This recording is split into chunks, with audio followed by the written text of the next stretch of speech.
చిన్ముద్ర తీసుకోండి.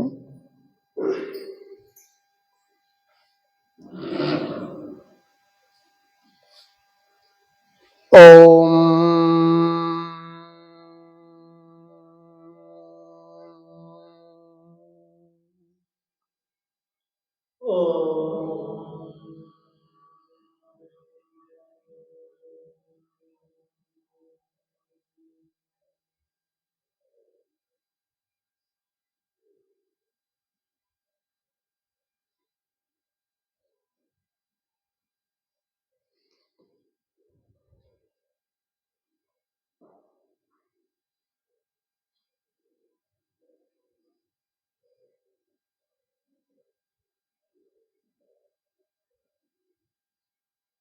ఒకేసారి ఓం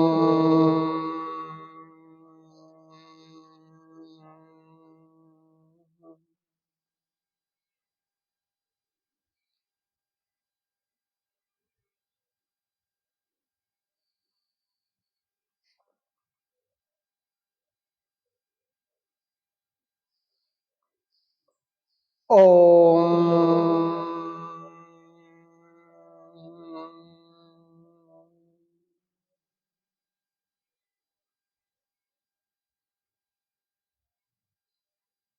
శ్రీ గురుదేవేభ్యో నమః.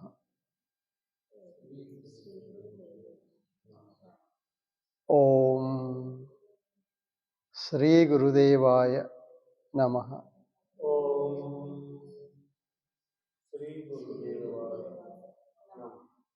నిత్యానందం పరమసుఖదం కేవలం జ్ఞానమూర్తిం విశ్వాతీతం గగన సదృశం తత్వమస్యాది లక్ష్యం ఏకం నిత్యం విమలం అచలం సర్వధీ సాక్షిభూతం భావాతీతం త్రిగుణరహితం సద్గురుం తం నమామి.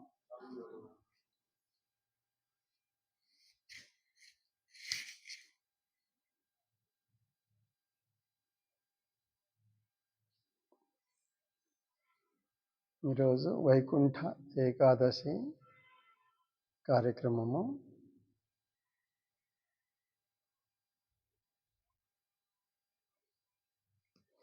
వైకుంఠ ఏకాదశి కార్యక్రమం పౌరాణికంగా 2 కథలుగా ఉంటుంది.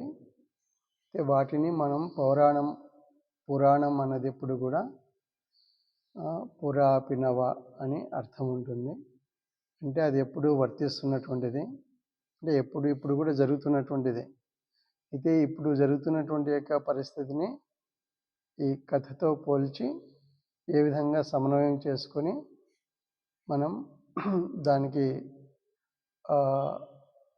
ముందుకు వెళ్ళాలో, ఆ ఏకాదశిని జరుపుకోవాలో ఈ స్థితిని చూపిస్తుంది అన్నమాట పురాణం అన్నది. అయితే ఇప్పుడు పదముల యొక్క అర్థము పరంగా కొంత వివరణ చేసుకుంటూ, అట్లాగే కథ సమన్వయం కూడా చేసుకుంటూ చెప్పుకుందాం. ఇప్పుడు ఏకాదశి అంటే దశి అంటే అర్థం ఏమిటి అంటే, మనము ఏకాదశి అంటే సామాన్య అర్థం ఏమిటి, 11వ తిథి అని అర్థం ఏకాదశి అంటే. ఇది దీంట్లో ఏమిటంటే దశి అన్నది ఏమిటంటే భాషాయాం అని చెప్పి అర్థం వస్తుంది ధాతుపరంగా. అంటే భాష అంటే వ్యక్తాయాం వాచి, వ్యక్తం చేసుకోవటం. అందులో వాక్కునందు వ్యక్తం చేసుకోవటము భాష అనే పదం వస్తుంది. అయితే దశి అనేది అంటే దశను చూపిస్తుంది. ఎవరు ఎక్కడ ఉన్నారో, ఏ విధంగా ఉన్నారో, ఎట్లెట్లా ఉన్నారో అందరూ కూడా వాళ్ళు నిత్యము ఏం చేస్తున్నారు, ఏదో ఒకటి మాట్లాడుతూనే ఉంటారు, వ్యక్తం చేసుకుంటుంటారు. వ్యక్తం చేసుకోవడంలో ఎట్లా వ్యక్తం చేసుకుంటాము అన్నది మనకు ముర అన్నటువంటి యొక్క రాక్షసాంశం చూపిస్తున్నారు. ముర అంటే వేష్టని అంటే చుట్టుముట్టడం అన్నమాట.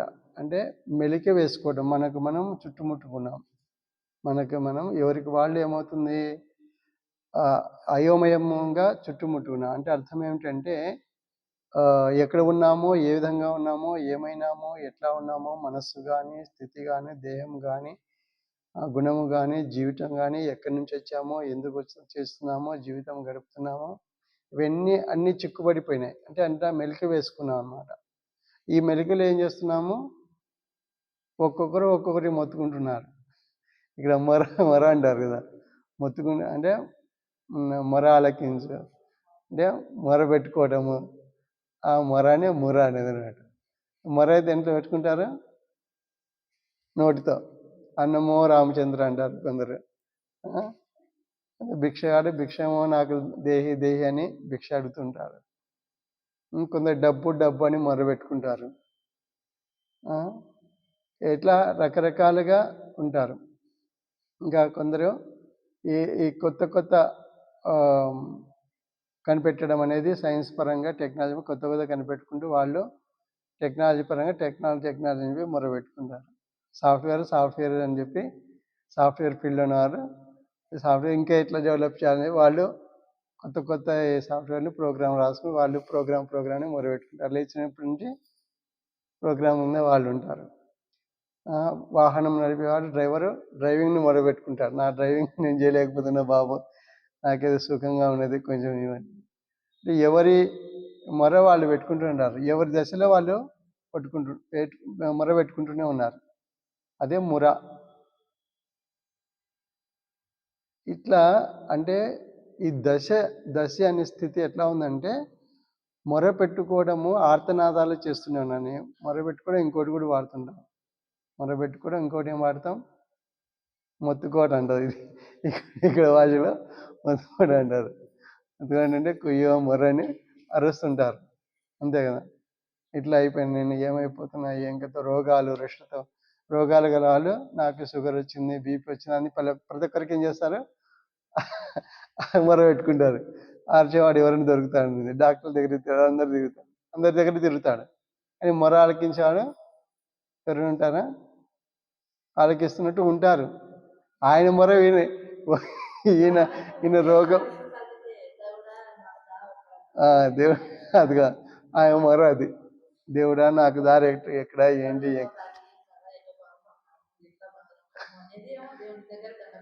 దాని ఇంకా ఎక్కడ ఎవరు తీర్చకుండా ఏం చేస్తాము, ఈ రోగి వెళ్ళి ఏం చేస్తారు, డాక్టర్ దగ్గర మొర పెట్టుకుంటాడు. డాక్టర్ ఏమనుకుంటారు, నాకు డబ్బు అని డాక్టర్ మొర పెట్టుకుంటారు. ఈయన జబ్బు అని వెళ్తే ఆయన డబ్బు అంటారు, అంతే కదా. ఇట్లా ఏంటంటే ఆ ఇట్లా ఏంటంటే ఎవరి మొర వాళ్ళు మొర పెట్టుకుంటున్నారు. ఇది రాక్షసత్వం అంటే. ఎందుకు మొర పెట్టుకోవాల్సిన అవసరం ఉందంటే, తన దశ తనకు తెలియలేదు, తను ఎక్కడున్నాడో ఏమిటో ఏం పరిస్థితి అంతా మెలికి వేసుకున్నాడు.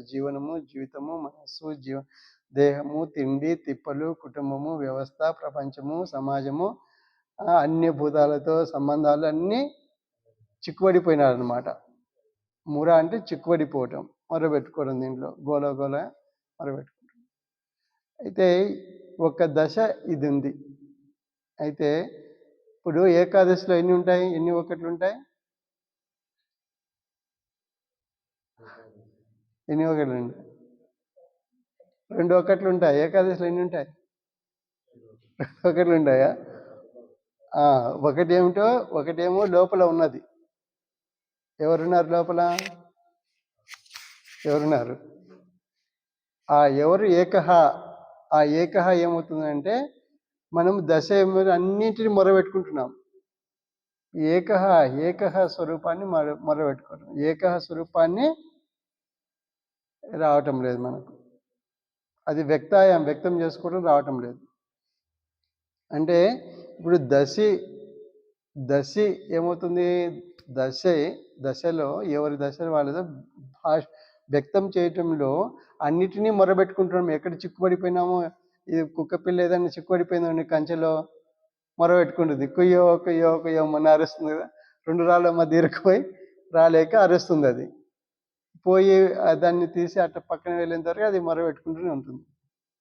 అంటే ఎవరి బాధను వాళ్ళను వ్యక్తం రూపంలో మొరబెట్టుకుంటున్నారు. అయితే ఇట్లా మొరబెట్టుకుంటూ ఉంటే ఎవరు మొరబెట్టుకునే వాళ్ళు ఎక్కడున్నారు? ఇదంతా ఏమిటి? సముద్రం అన్నమాట. ఏది? విశ్వమంతా ఏమిటి? సముద్రం. సముద్రం అంటే ముద్రలు, సహముద్రలు. సముద్రం అంటే అంటే ఏదో ఒకటి సూచిస్తున్నది. అది ఏమిటి, ఎటువంటిది అన్నది ఒక అంశం సూచిస్తున్నది. ఈ సముద్రాలంతా వెతుక్కుంటూ, అంటే అనేక భూతాలలో ఇరుక్కొని పోయి మొత్తుకుంటున్నాం అన్నమాట, మొరబెట్టుకుంటున్నాం. ఇట్లా ఉన్నటువంటి స్థితిలో, ఇట్లా మొరబెట్టుకునే స్థితిలో ఇప్పుడు ఎవరు ఒకటి ఒకటి స్వరూపం ఎట్లా ఉంది? యోగ నిద్రలో ఉన్నది. ఎవరు? మనలో స్వరూపము ఎవరు ఎట్లా ఉన్నారు? యోగ నిద్రలో ఉన్నారు. ఎవరు? స్వామి ఎట్లా యోగ నిద్రలో ఉన్నారు? ఎట్లా ఉన్నారు? విష్ణువు సర్వభూతాశయ స్థిత ఆత్మ అహం. అంటే నేను ఎట్లా ఉన్నాను? సర్వభూతములందు శయనించి వ్యాపించి ఉన్నాను. శయనించి ఉన్నాను. ఎట్లా? నిరంతరము ప్రవర్తించేటువంటి తీరులో. ఆత్మ నిరంతరము ప్రవర్తన ప్రాప్తి ఎరుక స్వరూపంగా నేను అన్ని భూతములలో వ్యాపించున్నాను. ఇతడు ఎక్కడ చిక్కుకున్నాడు? ఈ భూతాలలో, ఈ వస్తువుల సముదాయంలో చిక్కుకుపోయినాడు. ఎవరు? చిక్కుకొని మొరబెట్టుకుంటున్నాడు. కుర్చీలో కూర్చున్నా అంటాడు, కూర్చున్నవాడు మళ్ళీ కూర్చోలేని అని చెప్పి లేచిపోతాడు. లేచినాడు మళ్ళీ ఊరంతా తిరిగేస్తాడు, మళ్ళీ ఊరంతా తిరగలేని అని చెప్పి మొరబెట్టుకొని మళ్ళీ పడుకుంటాడు. అదే పడుకున్నాను మళ్ళీ పడుకుంటాడంటే పడుకుంటే నిద్ర పట్టలేదని మొరబెట్టుకుంటాడు. అంతే కదా? పడుకుని నిద్ర అవుతుందా? నిద్ర పట్టలేదు మొరబెట్టుకుంటాడు. ఇట్లా అన్ని భూతాలలో ఏమిటంటే ఇట్లా దాగి ఉన్నాడు అనమాట ఈ ముర అనేటువంటి వాడు. అయితే అన్ని భూతాలలో విష్ణువు ఎట్లా ఉన్నారు? సర్వభూతాశయ స్థిత ఆత్మ అహం. విష్ణువు ఎట్లా ఉన్నారు? నేను సర్వభూతములలో వ్యాపించి ఉన్నాను. ఎట్లా? స్మృతి ఆశయం అంటే స్మృతి రూపకంగా, సచ్చిదానంద స్మృతి రూపకంగా నేను సర్వభూతములలో యోగ నిద్రగా నేను, అంటే అన్ని యోగం అంటే ఏంటి? అన్ని భూతములు పరమాత్మ స్వరూపానికి, అహం స్వరూపానికి యోగంలో ఉన్నాయి, అంటే సమన్వయం ఉన్నాయి. అటువంటి నిద్ర స్వరూపంగా అహం స్వరూపము ఒకటి ఉన్నది. ఎట్లాగా? యోగ నిద్రలో ఉన్నది. అయితే ఇప్పుడు మొరబెట్టుకునే వాళ్ళకి ఏం కావాలి? ఎవరు ఆలకించాలి? ఎవరు తీర్చాలి మొరను ఏం చేయాలి? సముదాయించాలి కదా, తీర్చాలి కదా. అంటే మొరబెట్టుకున్న ఒక పిల్ల అక్కడ మొరబెట్టుకుంటుంటే వెళ్ళి అక్కడ తీస్తే పక్కకు ఇట్లా సర్ది ఏం సమస్య చూసి దానికి సర్దితే పోయింది. ఇప్పుడు మొరను ఏం చేయాలి? ఇప్పుడు మొరబెట్టుకున్న వాళ్ళందరినీ ఏం చేయాలి? మొరబెట్టుకోకుండా చేయాలి. ఎవరు చేయగలుగుతారు మొరబెట్టుకోకుండా? ఎవరు చేయగలుగుతారు? అదే యోగ నిద్రలో ఉన్నటువంటి యొక్క సర్వభూతాశయ స్థిత ఉన్నటువంటి యొక్క ఆత్మ అహం స్వరూపము ఒకటి ఏం చేస్తుంది? యోగ నిద్రలో ఉన్నటువంటి ఒకటి ఏం చేస్తుంది? తన నుండి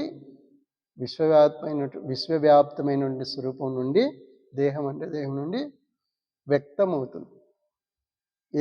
ఎట్లా వ్యక్తమవుతుంది? ఒకటి ఉండగా ఇంకోటి కావాలి, అప్పుడేమవుతుంది? ఏకాదశి అవుతుంది. ఒకటి ఏ దశ ఉంది? ఏ దశ?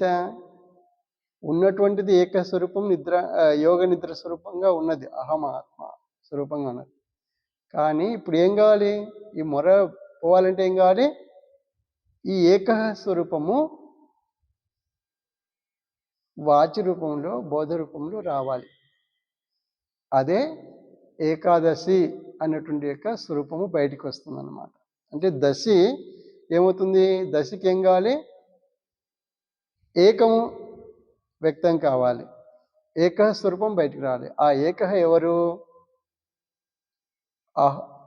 అహమేవాసమేకోగ్రే. చెప్పండి. అహమేవాసమేకోగ్రే నాన్యత్ సదసత్పరం పశ్చాద్ అహం ఇదేతచ్చ యో అవశిష్యేత సోస్మ్యహం. ఏకః ఎవరిక్కడ అంటే అగ్రే అంటే పూర్వము, అంటే ఈ మొరవెత్తుకునే పూర్వము ఎవరున్నారు ఇక్కడ? అంతర్గతంగా ఎవరున్నారు? ఒక్కరే ఉన్నారు. ఏకః అహమేవ ఆసం. ఏకః ఒకటే స్వరూపం. ఏకః అంటే అర్థం ఏంటి? ఒకటి. ఎట్లాంటి ఒకటి అది? ఎట్లాంటిది ఒకటి? ఇంకోటి లేనిది. ఇంకోటి ఎటువంటిది? సజాతీయమైనటువంటిది లేనిది, విజాతీయమైనది లేనిది. అదే అన్యత్ సద్ అసత్ పరం న అంటే అన్యమైన సత్, అసత్, పరం. అంటే ఇప్పుడు చెప్పండి, ఈ సత్పదార్థం అనేటువంటి ఒక భౌతిక పదార్థం కానీ, అసత్తు లేదనేటువంటిది కానీ, దీనికి పరం తెలియకపోయినటువంటి యొక్క అజ్ఞానం, ఈ మూడు కూడా వ్యవస్థలేవి కూడా ఎవరికి లేవు? ఏకః అనేటువంటి యొక్క అహం స్వరూపానికి లేవు. కాబట్టి అంటే అక్కడ ఏకః అంటే అర్థం ఏంటి? అహమేవ నేనే, ఒక్కడినే, ఆసం ఉంటిని. అర్థమైందా? సరే, తర్వాత ఏమైంది? పశ్చాత్ తర్వాత ఏదైతే ఉన్నదో ఇదంతా కూడా ఎవరు? అహం, నేను. అంటే ఉన్నది ఎవరు? పూర్వం ఉన్నది ఎవరు? నేనే ఉన్నాను. ఇప్పుడు ఉన్నది ఎవరు? పశ్చాత్ ఎవరు? అహం, నేనే ఉన్నాను. అవశిష్యేత యహ సహ అంటే ఎవరైతే మిగిలి ఉంటారో ఎవరు? యహ ఎవరైతే ఎవరు? అతడెవరు? అస్మ్యహం, అహమస్మి, నేను ఉన్నాను. నేను ఉన్నాను అంటే స్వరూపం ఎటువంటిది? ఏకః స్వరూపమై ఉన్నది. అయితే మొరబెట్టుకోవడం ఎందుకు? దశకి ఏం కావాలి? దశ ఈ భాషాయాం అంటే ఢంక బజాయిస్తే ఎట్లయితే మొత్తుకుంటాడో అట్లా మొత్తుకుంటాం కదా, మొరబెట్టుకుంటారు కదా. అయ్యో కుయ్యో మొయ్యో, నువ్వు పోతివా, భర్త పోయినా అంటే మొగడు పోయినా అంటే కుయ్యో మొర, భార్య పెళ్ళాం మొత్తుకుంటుంది. భర్త పెళ్ళాం పోతే భార్య మొత్తుకుంటాడు. అంటే నువ్వు నన్ను విడిచిపెట్టిపోతివా అని మొత్తుకుంటారు, మొరబెట్టుకుంటారు కదా. ఇదంతా పోవాలంటే ఏం కావాలి అంటే ఏకః స్వరూపమైనటువంటి యొక్క వ్యక్తం, వాచి వ్యక్తం బోధలో బయటికి ప్రవర్తనకు వస్తే ఇట్లా విశ్వవ్యాప్తమైనటువంటి యొక్క అహం స్వరూపము, అహమస్మి స్వరూపము ఇప్పుడు ఏం కావాలి? ఏకః స్వరూపంగా ఏకాదశిగా రావాలి. అంటే ఈ దశి వ్యక్తంలో ఏం కావాలి? ఏకః వ్యక్తం కావాలి. ఏకః స్వరూపాన్ని ఎప్పుడైతే మనము ప్రకటితం చేస్తామో, ఆ స్వరూపం బయటికి వస్తుందో అప్పుడు మొర ఉంటుంది. రావటంతోనే ఏమవుతుంది? ఏమవుతుంది? మొర అంత మొర అనేది ఉండదు. మొర అనేది మొత్తుకోవటం ఏమవుతుంది? మొర పెట్టుకోవటము ఆగిపోతుంది. అంటే చిక్కు మొత్తం తెగిపోతుంది. ఎక్కడెక్కడ చిక్కులో పడ్డామో, ఏమేమి చిక్కులో వేస్తున్నామో ఈ చిక్కులన్నీ కూడా ఏమవుతాయి? మొరబెట్టుకోవడం ఆగాలంటే ఏం చేయాలి? చిక్కును తొలగించాలి. చిక్కులు ఏమంటే చిక్కులు ఏమైంది? చిక్కులు ఏమైపోతానో, ఉంటానో ఉండనో, ఏమైపోతానో చిక్కు. ఈ మొరబెట్టుకోవడం ఎందుకోసం? నేను ఉంటాను ఉండని సందేహం, అంతే కదా. కాబట్టి ఇది పోవాలంటే ఏం చేయాలి? చిక్కు ఏదై ఉందో ఆ చిక్కును తొలగిస్తున్నారు. ఇక్కడ చిక్కును ఎట్లా తొలగిస్తున్నారు? ఏకాదశి స్వరూపంగా ఎప్పుడైతే విష్ణువు యొక్క స్వరూపం నుండి, దేహం అంటే విశ్వవ్యాప్తమైనటువంటి శరీరం నుండి అయితే బయటికి వెళ్ళిందో, వెళ్ళిన వెంటనే ఆ ముర అనేది ఆగిపోయింది. అంటే ముర అనేది ఆ రాక్షసత్వం చనిపోయింది, అది అభావం అయిపోయింది. ఇప్పుడు ఎవరు నిలిచారు? ఇప్పుడు ఏకాదశి అంటే ఏకాదశి నిలిచింది. అంటే ఇప్పుడు ఏమిటి? ఒకటైతే యోగ నిద్రగా ఉన్న అహమస్వరూపం ఉంటే దాన్ని ఏం చేయాలి? ఏకాదశిలో వ్యక్తం చేసుకోవాలి. వ్యక్తం చేసుకోవాలి. భాషలో భావముగా భాషలో వ్యక్తం చేస్తే ఏమవుతుంది? ఈ ముర అనేది మొరబెట్టుకోవడం ఆగిపోతుంది. అంటే చిక్కు అంతా సమసిపోతుంది. చిక్కు లేకుండా ఏమి స్థిరమవుతుంది? నేను ఉన్నాను, అహమస్మి అన్నది ఏమవుతుంది? స్థిరమవుతుంది. నేను ఉన్నానది తనకు ఎప్పుడైతే ఉండుట అనేటువంటి అంశం తనకు వచ్చిందో, ఎందుకు మొరబెట్టుకుంటున్నాను? ఉంటానో లేనో ఏమైపోతానని చెప్పి గోల పడుతున్నాను. అంటే అది గోల అనగాలంటే ఏం చేయాలి? ఉన్నటువంటి యొక్క నేను స్వరూపాన్ని, అహమ స్వరూపాన్ని ప్రకటన చేసుకుంటే ఆ ఎవరు ముర అనేది అభావం అయిపోతుంది, చనిపోతుంది, లేదు ఇంకా. అభావం మరణం అంటే లేదు ఇంకా. ఎందుకు? ఇక్కడ దేహము, విష్ణు యొక్క దేహం రావడంతోనే ఆ ముర చనిపోయింది. అంటే అర్థం ఏంటి? అభావం అయిపోయింది అంటే లేకుండా పోయింది. ఎందుకు? ఇక్కడ చిక్కు ఏదైతే ఉందో ఆ చిక్కు అంతా కూడా ఏకస్వరూపంలో బయటికి నేను ఉన్నాను అని చెప్పే స్వరూపంలో లేకుండా పోయింది. కాబట్టి ఏకాదశి ఎందుకంటే ఇట్లా మన మొరలన్నీ పోవాలంటే ఏం చేయాలి? ముర అసురుని చంపాలని ఏం చేయాలి? ఏకాదశి జరుపుకోవాలి. ఇందుకు ఏకాదశి అన్నమాట. అర్థమైంది కదా? సరే, ఇట్లా ఒకటైతే ఇంకొక అంశం ఎట్లాంటిదంటే వైకుంఠము. ఇప్పుడు ఏం కావాలి? వైకుంఠంలోకి అడుగు పెట్టాలి. వైకుంఠంలోకి వెళ్ళాలంటే ఏమి చేయాలి అనేది ఇంకొక ఇద్దరు. ఇప్పుడు చూడండి, ఇట్లా యోగ నిద్రలో ఉన్నటువంటి యొక్క పరమాత్మ అహమస్మి స్వరూపంగా విష్ణు స్వరూపము ఉన్నటువంటి దాంట్లో ఇప్పుడు ఏం చేస్తున్నారు? ఇప్పుడు విష్ణు యొక్క చెవిలో ఉన్నటువంటి యొక్క ఇది మలిన పదార్థం, దుమ్ము ధూళి అట్లా గుబిలి అంటారు కదా, వాటి నుండి బయటికి పడ్డారు. ఎవరు? మధుకైటభులు అనేవారు రాక్షసులు. అంటే అర్థం ఏంటంటే ఇప్పుడు చూడండి, ఇప్పుడు సైన్స్ అండ్ టెక్నాలజీతో పోల్చుకున్నాం ఒకసారి. సైంటిస్టుల విజ్ఞానంతో పోల్చుకుంటే ఎట్లా ఉంటుందంటే, ఈ సైంటిస్టులు అందరూ ఏం చేస్తున్నారు? మధుకైటభులు అనే రాక్షసులు వాళ్ళలో ప్రవర్తిస్తున్నారు. ఎట్లా ప్రవర్తిస్తున్నారు? ఏమని ప్రవర్తిస్తున్నారంటే, ఇప్పుడు వైకుంఠముగా ఉన్నదాన్ని కుంఠం చేస్తున్నారు. ఇప్పుడు వైకుంఠము, ఇప్పుడు కుంఠము. అంటే మధుకైటభులు వాళ్ళ స్థితి ఏంటి?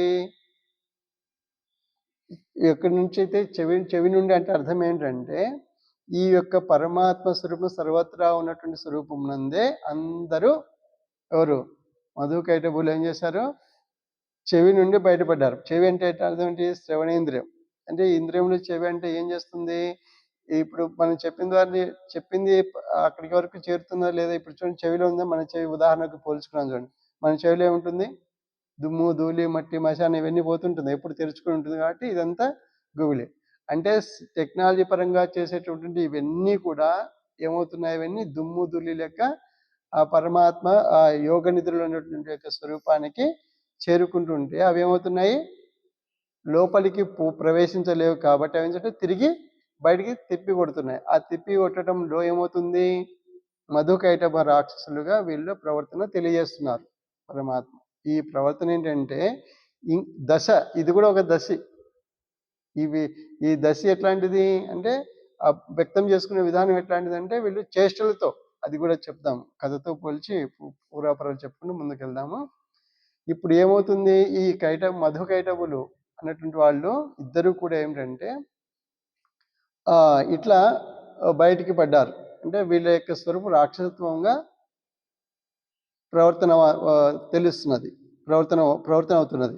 అయితే వీళ్ళు ఏం చేశారు? ప్రవర్తించిన తర్వాత వెతుకుతున్నారనమాట. అంటే వాళ్ళ యొక్క అహంకారాన్ని ఎక్కడ ప్రదర్శిస్తున్నారు? సముద్రంలో ప్రదర్శిస్తున్నారు.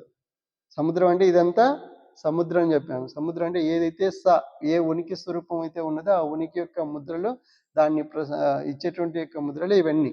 ప్రతి పంచమహాభూతములన్నీ కూడా, చరాచరమైనటువంటి యొక్క దేహములన్నీ కూడా. అటువంటి దీంట్లో ఏమి స్థితి అవుతున్నది ఇప్పుడు? ఈ మధు కైటవులు ఏం చేస్తున్నారు? ప్రతిసృష్టి చేస్తున్నారు. అంటే పోయి పోయి ఎవరు కనిపించారు వీళ్ళకు? ఆ బ్రహ్మదేవుడు కనిపించాడు.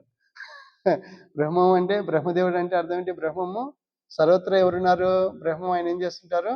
చరాచర ప్రాణులు సృష్టి ఇవన్నీ కూడా సకలము నిత్యము యథావిధిగా ఎవరు ఎట్లా ఉంటారు బ్రహ్మదేవుడు? ఎప్పుడు ఎట్లా ఉంటారు? ఎప్పుడు ధ్యానంలో ఉంటారు.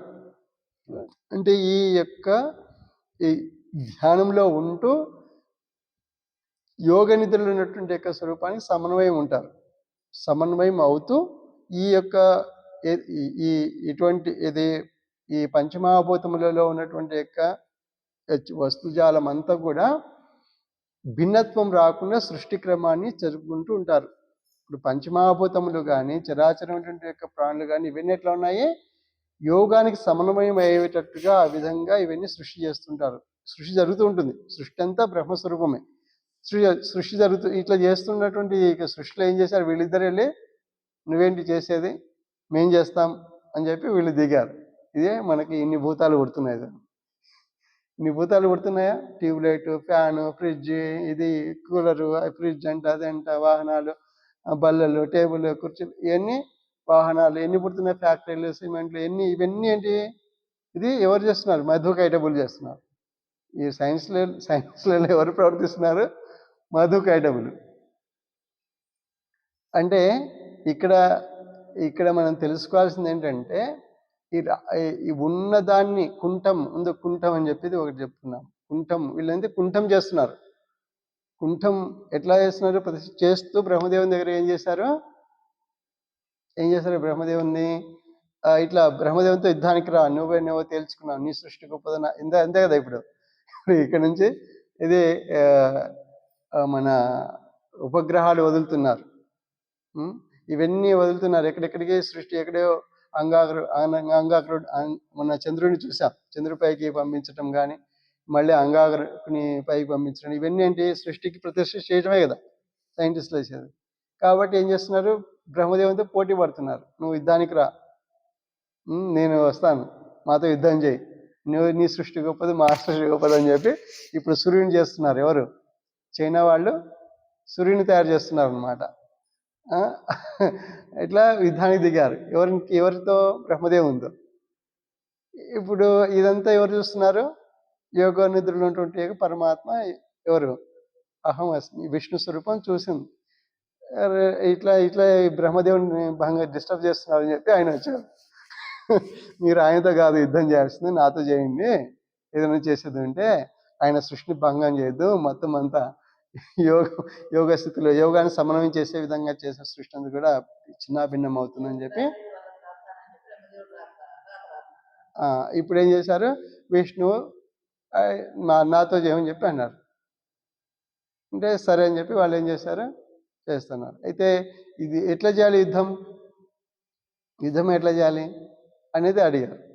ఇప్పుడు విష్ణు ఏం చేశారు? ముందే చెప్పేశారు, చేతులతో యుద్ధం చేయాలి, కత్తులు కటార్లు అవన్నీ తీసుకోకూడదు ఇక్కడ అని చెప్పి. వాళ్ళు ఏమన్నారు? వరం ఇమ్మన్నారు. నువ్వు ఆయన బ్రహ్మదేవుని దగ్గరికి పోవద్దు, మీకేం వరం కావాలో కోరుకున్నారు ముందు విష్ణు. అంటే మాకేంది వరం ఇచ్చేది నువ్వు, నేనే వరం ఇస్తాను, మేమే ఇస్తాను అని చెప్పి అన్నారు వీళ్ళు. ఎవరు? బతుకు. అంటే ఏం చేశారు? ఏం కావాలో మీరే కోరుకొని మేమే ఇస్తాను అని చెప్పి విష్ణుతో అన్నారు. అంటే మీ వరం నేను ఇచ్చా అంటే అట్లా వరం ఇవ్వటం కాదు. వరం ఏమిటంటే యుద్ధం చేయటం వరం. ఎట్లా యుద్ధం చేయాలి? విష్ణు అడిగాడు, చేతులతో యుద్ధం చేసేట్టు వరం అడిగారు. సరే అన్నారు వాళ్ళు. యుద్ధం చేస్తున్నారు, చేతులతో యుద్ధం చేస్తున్నారు. చేతులు ఏం చేస్తాయి? ఇప్పుడు బ్రహ్మదేవుడు అంత సృష్టిగా చేసేది అంటే రూపాలు. చేతులు ఏంటి? చేతులు ఏ భూతం కిందకి వస్తాయి? చేతులు మనము లెక్క ప్రకారము ఇప్పుడు కర్మేంద్రియాలు ఉన్నాయి కదా. కర్మేంద్రియాలు ఏమిటి ఒకసారి చెప్పండి. కర్మేంద్రియాలు ఏమిటి? ముందు వాక్, తర్వాత త్వక్, తర్వాత పాణి, తర్వాత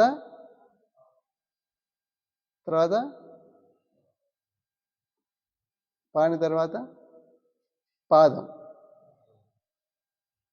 తర్వాత వాయు. ఒక క్రమంలో చెప్దాము. అంటే ఇక్కడ ఎందుకు ఈ క్రమం చెప్తున్నా అంటే ఒక క్రమంలో మళ్ళీ చెప్తాము. ఆకాశము, వాయువు, అగ్ని, నీరు, భూమి. ఈ పంచమహాభూతములు గ్రహించేటటువంటిది యొక్క పంచమహాభూతంలో ఉన్నటువంటి విజ్ఞానాన్ని గ్రహించేది శబ్ద స్పర్శ రూప రస గ్రంథంలో గ్రహించేది ఈ జ్ఞానేంద్రియాలు లోపలికి తీసుకుండేది. అయితే లోపల ఏం జరుగుతుంది అనేది ఏం చేయాలి? ఇప్పుడు ఏ తెలివి ఉంది, ఏం జరుగుతుంది చెప్పడానికి బయటకు చెప్పాలంటే ఏం చేయాలి? అది వ్యక్తం చేసుకుంటుంది. ఎట్లా వ్యక్తం అవుతున్నాయి ఇక్కడ దశ? ఇక్కడ కూడా ఎట్లా వ్యక్తం అవుతుంది? చేతుల ద్వారా. చేతులు ఏ పాత్ర వహిస్తాయి మనకు అంటే ముందు చూడండి, వాక్ అనేది అంటే ఆకాశం. ఒకటి చెప్దాం. వాక్ ఆకాశం. వాయువు గమనం దేంతో చేస్తాం? పాదం, అంతే కదా, పాదం. అగ్ని రూపం. అగ్ని ఏం చేస్తుంది?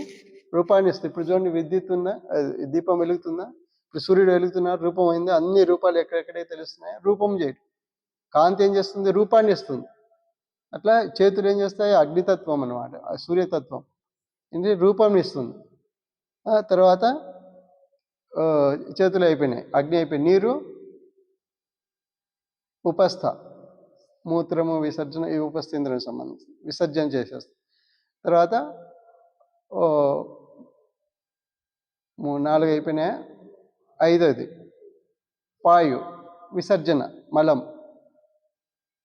5 అయిపోయినాయి కదా. ఇది పంచకర్మేంద్రియాలు ఏం చేస్తాయి అంటే బహిర్గతానికి విసర్జన చేసేవి. అందులో ముఖ్యం ఇప్పుడు కావాల్సిన అంశం ఏంటంటే చేతులు. చేతులు ఏంటి, ఏం చేస్తాయి? రూపం చేస్తాయి. రూప క్రియాయామం అని చెప్పి రూపం చేస్తుంటే ఒక క్రియ ఏం చేస్తుంది? క్రియ రూపం అయిపోతుంది. అయితే ఈ చేతులు ఏం చేస్తున్నాయి? ఇప్పుడు అన్నీవే కదా, భూతాలు పుట్టించడే కదా. సైంటిస్టులు ఏం చేస్తున్నారు? ఈ మధుకైటబుల్ రూపంలో భూతాలన్నీ పుట్టించుకుంటూ పోతున్నారు. ఈ భూతాలు ఎన్ని పుట్టించినప్పటికీ అంటే ఏం చేస్తున్నారు? విష్ణువుతో ఇప్పుడు యుద్ధం ఎవరితో? విష్ణుతో. విష్ణువు ఏం చేశారు? విశ్వరూపంగా ఉన్నారు, అంతే కదా. విశ్వరూపం దర్శనం చేస్తున్నారు, అంతేనా. విశ్వరూపం దర్శనం చేస్తున్నారు. ఇప్పుడు ఈయన ఏం చేస్తున్నారు? ఇప్పుడు వీళ్ళు ఏం చేస్తున్నారు? ఇద్దరు ఆయన రూపము విశ్వరూపంలో దర్శనము, నేను ఉన్నాను అని దాన్ని దర్శనం చేయిస్తుంటే, అంటే యోగం ఏ విధంగా దర్శనం చేయిస్తుంటే వీళ్ళు ఏం చేస్తున్నారు?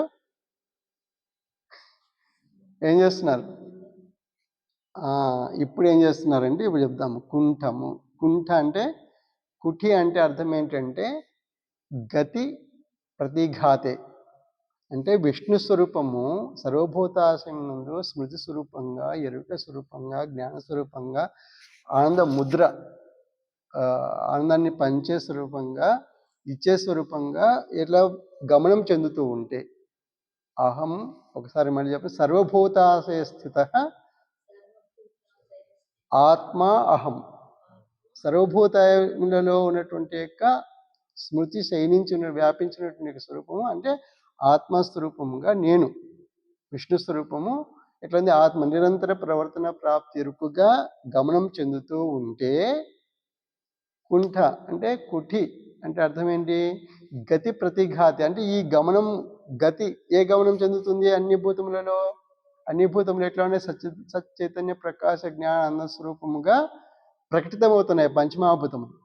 అటువంటి అభ్యాసాన్ని గ్రహించి పంచమహాభూతములు ప్రకటన చేస్తూ ఉంటే చరాచర దేహములు, అచర దేహములు అంటే చెట్టు, ఇట్లాంటి మొక్కలు, ఇట్లా అచర ప్రాణులు. చర ప్రాణులు ఏమో దేహములు, ఈ ప్రాణులు.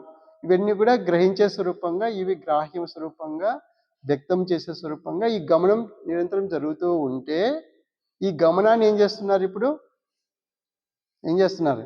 మధుకైటబుల్ ఏం చేస్తున్నారు? ప్రతిఘాతే. ఈ గమనానికి ఏం చేస్తున్నారు? దెబ్బ కొడుతున్నారు. ప్రతిఘాతం. ఘాతం అంటే దెబ్బ, ప్రతిఘాతం అంటే దెబ్బ మీద దెబ్బ వేస్తూనే వెళ్తున్నారు. అంటే విఘాతం అంటారు కదా. విఘాతం అంటే విరగొట్టడం, నాశనం చేయటం. అంటే ఈ విధంగా గ్రహించేటువంటి స్వరూపంగా చరాచర ప్రాణులు, దేహములు అట్లాగే పంచమ ప్రకటితం చేస్తూ ఉంటే ఈ విఘాతం కల్పిస్తున్నారు దీని అంతటిని. ఎట్లా విఘాతం కల్పిస్తుంది చెప్పు? ఎట్లా కల్పిస్తుంది చెప్పుకున్నాం ఒకసారి. చూడండి, ఇప్పుడు ప్రవహించే నది ప్రవహించకుండా చేస్తున్నాడు, అంతే కదా. ఇప్పుడు పెన్నా నది ప్రవహిస్తూ ఉంటే ఈ చుట్టుపక్కల నది ఒడ్డును మొత్తం మైలవరం మొదలుకొని మైలవరం, వేపరాల, మనందల, మోరగుడి, జమ్మలమడుగు, ప్రొద్దుటూరు, ఆ పక్కన పల్లె మధ్యలో ఉన్నాయి కదా, ధర్మాపురము ఏవో ఇంకా గొరిగనూరు, అంటే నది ఒడ్డున మొత్తం నివాసంగా జీవనం సాగించడానికి ఉండేది పూర్వం. అంటే ఎక్కడైతే నీరు ప్రవహిస్తుంటుందో ఆ నీటి ప్రాంతంలో జీవనము, మనుషులు మనుగడ జీవనం. అంటే నది ప్రవహిస్తూ ఉంటే ప్రవహించే నది ఏం చేశాడు, విఘాతం కల్పించాడు. విఘాతం కల్పించి డ్యామ్ కట్టాడు. ఇప్పుడు ఏమైపోయింది, ఇలా అక్కడే ఉండిపోయినాయి. అంటే ప్రవహించేదాన్ని విఘాతంగా డ్యామ్ అక్కడ కట్టేసి ఇక్కడ నుంచి ఇసుకనంత తవ్వుకుంటూ బిల్డింగ్లు కడుతున్నాం. అంటే ఒక దిక్కేమో అది, ఒక దిక్కేమో ఇది. ఆ విఘాతం అక్కడేసరికి మళ్ళీ ఏం చేయాలి, అక్కడ బోర్లు వేసి మళ్ళీ తీసుకొని మళ్ళీ నీళ్ళు తెచ్చుకొని. అసలు ఎవరు చెప్పారు నీకు, ప్రవహించేదాన్ని ఆపోని ఎవరు చెప్పారు? ఇది విఘాతములు మధుకైటప్పుడు చేసేది అనమాట. అర్థమైంది? అంటే మధు లక్షణం ఎట్లాంటిదంటే స్థిరమైన దాన్ని అస్థిరపరచడం. ధు అంటే స్థిరంగా నిలిపేదన్నమాట. అటువంటి దాన్ని ఏం చేశారు, మధు అస్థిరపరుచుతున్నాడు. ఈ కైటబుడు ఏంటి, కిట త్రాస్య అని చెప్పి ఏం చేస్తాడు ఇతడు, అడ్డదిడ్డంగా భయము ఆందోళన అన్నిటి పుట్టిస్తుంటాడు. ఇప్పుడు అనుభవం తీసుకొచ్చేసారు, అనుభవములు ఇప్పుడు అనుభవం వేయకపోయినా అనుభవం ఉంటే చాలు భయం ఇతరులకు. డిఫెన్స్ ఎట్లా పెట్టుకున్నారు, అనుభవములు తయారు చేసి పెట్టుకోవాలి. వేస్తే భయం, అంటే భయాన్ని కిట్ అంటే త్రాస అని చెప్పి భయపెట్టడం అనమాట, దుఃఖం బాధ కలిగించడం. ఈ మధుకైటులు ఇద్దరు ఏం చేస్తున్నారు, రాక్షసులు అందరిలో దూరిపోయి ఏం చేస్తున్నారు, అందరూ విఘాతం కల్పిస్తున్నారు, ప్రవహించే వాటిని ప్రవహిస్తున్నారు. ఇప్పుడు చూడండి, పూర్వము గోవు, ఎద్దు, నంది ఉండేవి.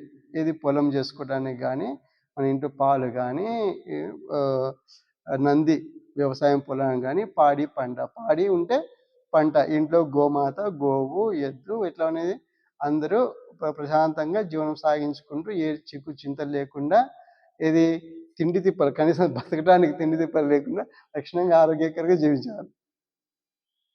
ఇప్పుడు ఏమైపోయింది, ఇప్పుడు ఏమైపోయింది, గో ప్లేస్లో గోస్థానం వేసిన హరిత విప్లవం అని చెప్పి మొత్తం నాశనం చేసి పెట్టారు. గోవులు ఏమైపోయినాయి, అసలు లేవు. అంటే ఈ గోవు ఏంటి, పాడి పంట. కృష్ణు యొక్క అవతారంలో మొట్టమొదటి ప్రాజెక్ట్ ఏంటి, పాడి పంట కార్యక్రమం.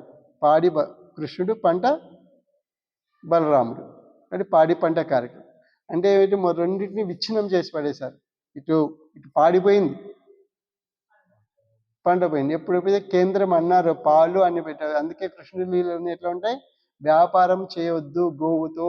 మీరు అందుకే కడవ నిండా పాలెత్తుకెళ్తున్నా తిరిగెత్తుకెళ్తుంది దది మంథన భేత్రే, అంటే ఆ కుండల్ని మొత్తం ఏం చేస్తే పగలగొట్టడం. ఎందుకు పగలగొట్టారు, నువ్వు గోవుతో వ్యాపారం చేయకూడదు, అది నీకు నాకు. నువ్వు తాగిన తాగు, నువ్వు తాగలేకుండా నాకు పోయిన తర్వాత నువ్వు ఎన్నైనా పోయి వెన్న ఇవ్వు, పాలు ఇవ్వు, పెరిగివ్వు, ఏమో పోయి నేను తాగుతా. మధ్యలో నువ్వు వ్యాపారం చేసావంటే పోతావు, నాశనం అయిపోతుంది అని చెప్పి ఆ చేష్టలో బోధ లీలలన్నీ కూడా చెప్పే లీలలు అవి. అంటే అట్లాంటి చెప్పినప్పటికీ కూడా అవన్నీ పెడచెవి అంటాం కదా, పెడచెవి పెట్టి ఏం చేసాం, ఆ కేంద్రం పాలని చెప్పి పాలు పునిగిపోయి ఇది గేదెలు వచ్చాయి. వ్యాపారం దృష్ట్యా గోవు పాలు ఇవ్వదు కాబట్టి పాలు ఎన్ని ఇస్తాయి, నీకు ఎంత కావాలో అంత ఇస్తాయి. పాల కోసం కాదు కదా, గోవు అన్ని సకల ఐశ్వర్యాలు, అంటే సకలము చూసుకునే జీవనం. అంటే పంచమహాభూతములకు విశ్వమాత. అటువంటి గోవును అయిపోయింది, పాలని చెప్పి ఎత్తి పెట్టేశారు, మొత్తం గోవులు లేకున్నాయి. ఇప్పుడు పాడి లేకపోతే పంట వస్తుందా, పంట వచ్చేసరికి ఏమైంది, కెమికల్స్ పుట్టించింది, విషపూరితమైన కెమికల్స్ పుట్టించి అదే పెస్టిసైడ్స్ మందు తీసుకొస్తే మనిషి తాగితే ఏమవుతాడు, చచ్చిపోతాడా? ఇప్పుడు అదే మొక్కలు బతికిస్తే మొక్కలు బతుకుతాయి, అవి ఆసంగా చచ్చిపోయి పుడుతున్నాయి. మొక్కలు బతకడం ఎట్లవుతాయి అంటే ఇది విఘాతం. ఇవి ఎవరు చేస్తున్నారు, ఇదంతా మధుకైటవులు చేస్తున్నారు అనమాట. ఇది చచ్చేది, మందులు వాడితే బతికేది కాదు మా చచ్చేది.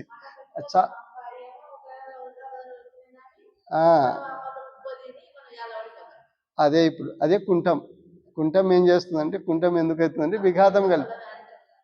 ఇట్లా ఏమవుతున్నారు, ఇది ఒక రంగం కాదు, అన్ని రంగాలు పంచమహాభూతములు, మొత్తం పంచమహాభూతములు చేసే ఏదైతే యోగా నిద్రలు యగునితిలో నిత్యము ఆత్మస్వరూపంగా నిత్యవర్తమానమై తేజరిల్లు అని చెప్పి మనకి ఎట్లయితే ఉంటుందో మంత్రంలో పాటలో అట్లా ఏమవుతున్నాయి, పంచమావతి ఇట్లా వర్తిస్తూ ఉంటే ఈ గమనాన్ని మొత్తం ఏం చేస్తే విఘాతం కల్పించి అన్ని రంగాలు దేనికి పుట్టినాయి, అన్నిటిని నాశనం చేయటం.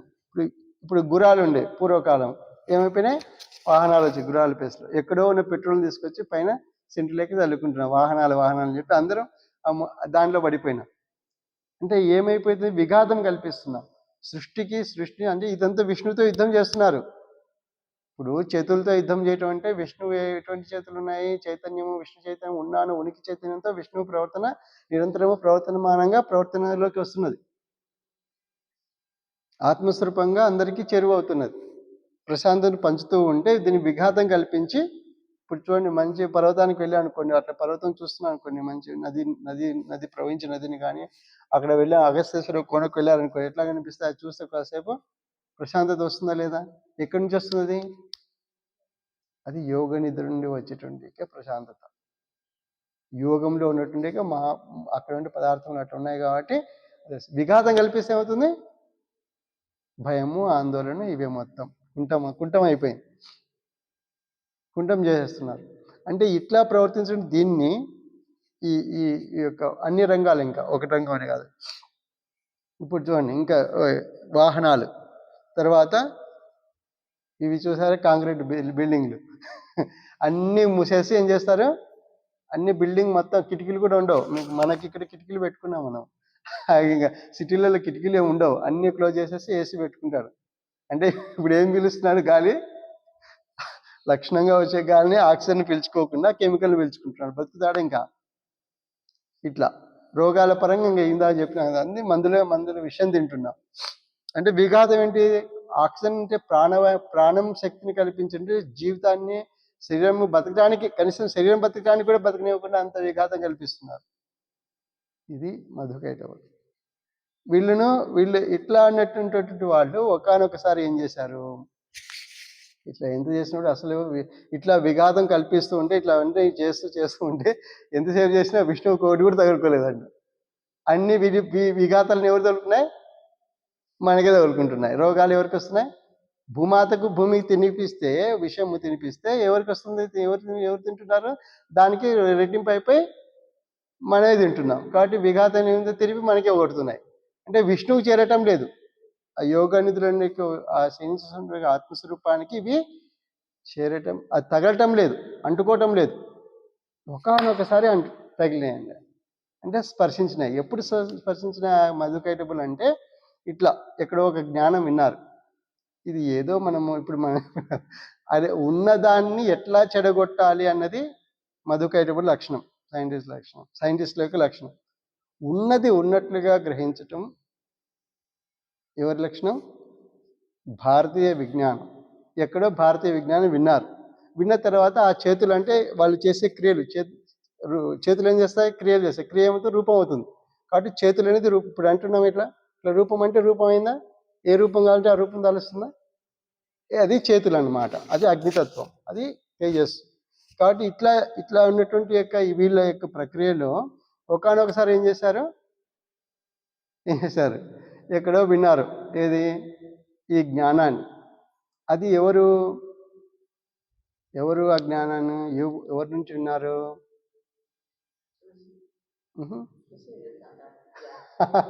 ఋషి చేస్తుంటారు. అట్లాంటి శ్రీ గురుదేవులు ఏదైతే ఉన్నదో ఈ జ్ఞాన విజ్ఞానం అన్ని కూడా ఈ మధుకైటబులు విని ఏం చేశారు, విష్ణువుని ఎట్లయినా ఈ యుద్ధం చేయటంలో ఒకనొకసారి అంటే వాళ్ళు చేసేటువంటి క్రియలో విష్ణువు స్పర్శ తగిలింది. అంటే ఈ ప్రశాంతత దేనికోసం చేస్తున్నారు, అందరూ అందుకోసం చేస్తున్నారు కదా, ఆ విష్ణు స్పర్శ తగిలేసరికి అంటే ప్రశాంతం. ఇప్పుడు వెళ్ళి ఊరికి ఉన్నాం అనుకోండి, ఆ ఊరికి ఉన్నా మనల్ని వ్యక్తం చేసుకున్నట్టు కదా, అట్లా వ్యక్తం చేసుకున్నప్పుడు ఊరికి ఉండటం అంటే ప్రతిక్రియ లేకుండా, ప్రతిఘాతం లేకుండా ఎప్పుడైతే గతి ఆ గమనాన్ని తాకే విధంగా, స్పర్శించే విధంగా ఎప్పుడైతే వాళ్ళ క్రియలు చేష్టలు ఉంటాయో ఆ సమయంలో ఏమవుతుంది, ఆ చేతులు వెళ్ళి స్పర్శించినాయి విష్ణువు.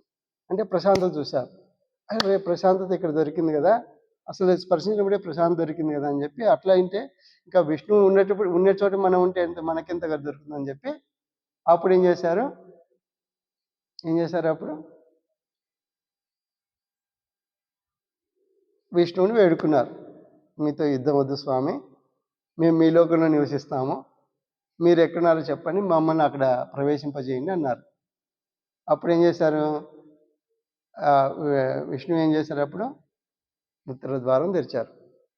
వైకుంఠ ఉత్తర ఉత్తర ద్వారం తెరిచారు. ఉత్తర ద్వారం అంటే ఉత్తరం అంటే ఉత్తరం. అంటే ఉన్నతం.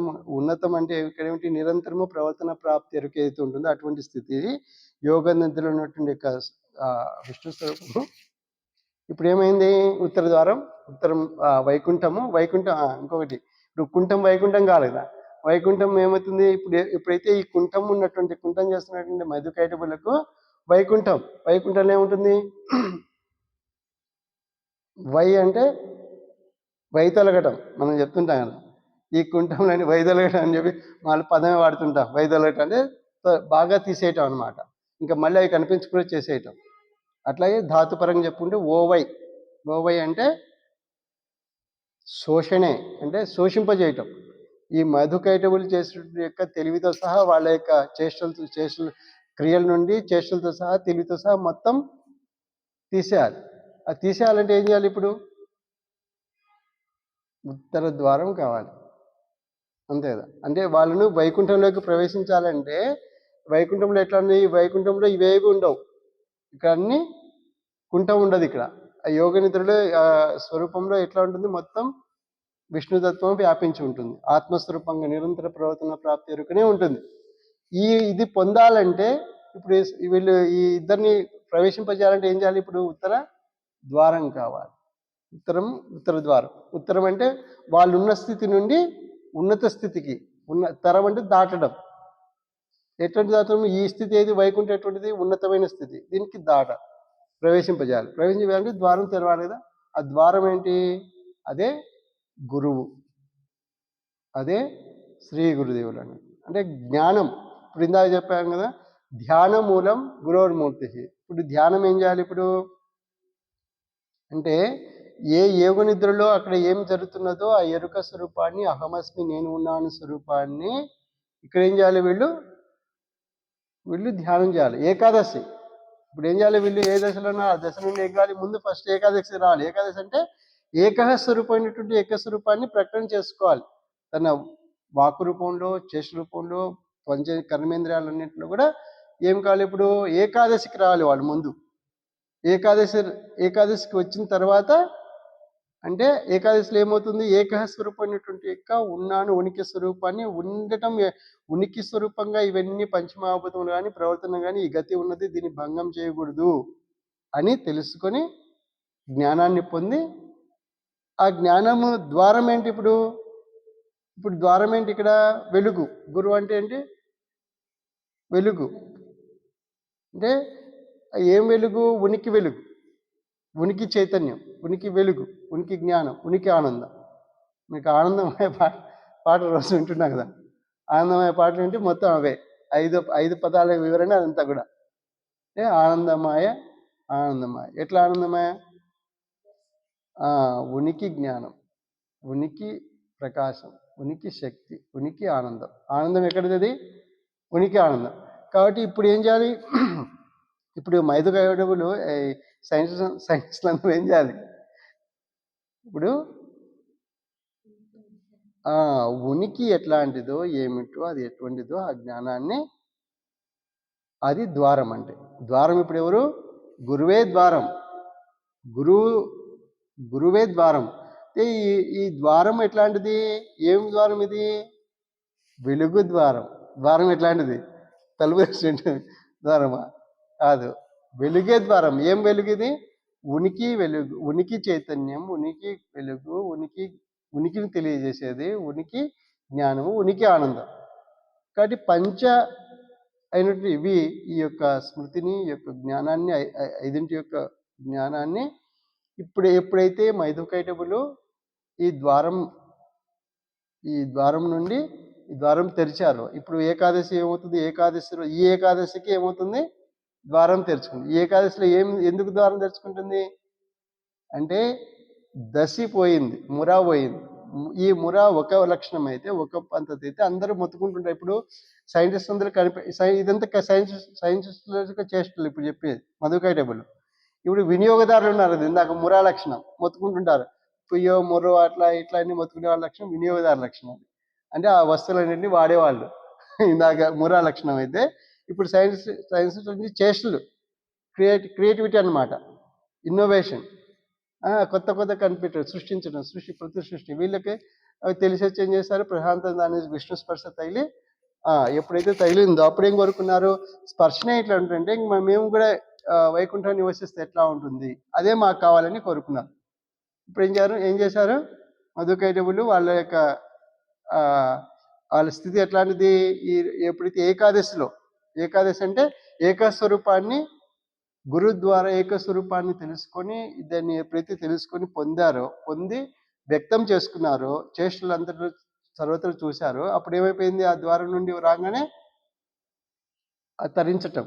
ఇక్కడ అక్కడ ఏముంది, శేషించిన స్వరూపాన్ని, ఆత్మస్వరూపాన్ని అడుగు పెట్టగానే ఏమైనారు వాళ్ళు,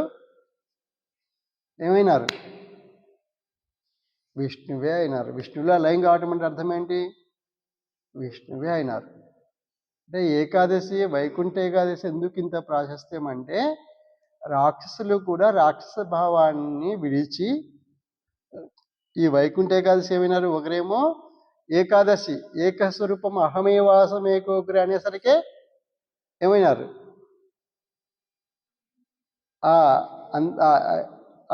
అహమేవాసం ఏకోగ్ర అనేసరికి ఏకహాగ్రే నేను ఉన్నాను స్వరూపం బయటికి ప్రదర్శన రాగానే ఏమైపోయింది, ముర వెళ్ళిపోయింది, అభావం అయిపోయింది, మరణం పొందింది. ఇప్పుడు ఇక్కడ మధుకైటబులు ఏమవుతున్నారు, ఈ ద్వారంలోకి ప్రవేశించగానే ఏమైనారు, విష్ణు స్వరూపంలో ఐక్యమైపోయినారు, లీనమైపోయినారు, లయమైపోయినారు. అంటే అర్థం ఏంటి, విష్ణువే అయిపోయినారు. అంటే ఏమిటి, ఇప్పుడు నేను ఉన్నాను స్వరూపంగా ఉన్నటువంటి పరమాత్మ, సర్వత్ర వ్యాపించే పరమాత్మలో ఎప్పుడైతే ఈ ఉత్తర ద్వారం అంటే జ్ఞానము, గురువే అన్నటువంటిది వెలుగు. కాబట్టి ఈ వెలుగులోకి ఎప్పుడైతే ప్రవేశిస్తామో అక్కడ ఏమవుతుంది, నేరుగా లయమైపోతాం. పంచమహాభూతములు ప్రవర్తిస్తున్నటువంటి యొక్క పంచమహాతత్వం కానీ, అంతర్గతంగా సర్వభూతాది స్థితిలో ఉన్న ఆత్మస్వరూపం కానీ ఏ రూపంలో లయమవుతాము, అహమస్మి నేను ఉన్నాను స్వరూపంగా ఆ వైకుంఠంలో లయమైనారు. అంటే అప్పుడు ఇందాక కుంఠంగా సృష్టించారు కదా, ఆ కుంఠం అంతా ఏమైపోయింది, ఇప్పుడు అభావం అయిపోయింది.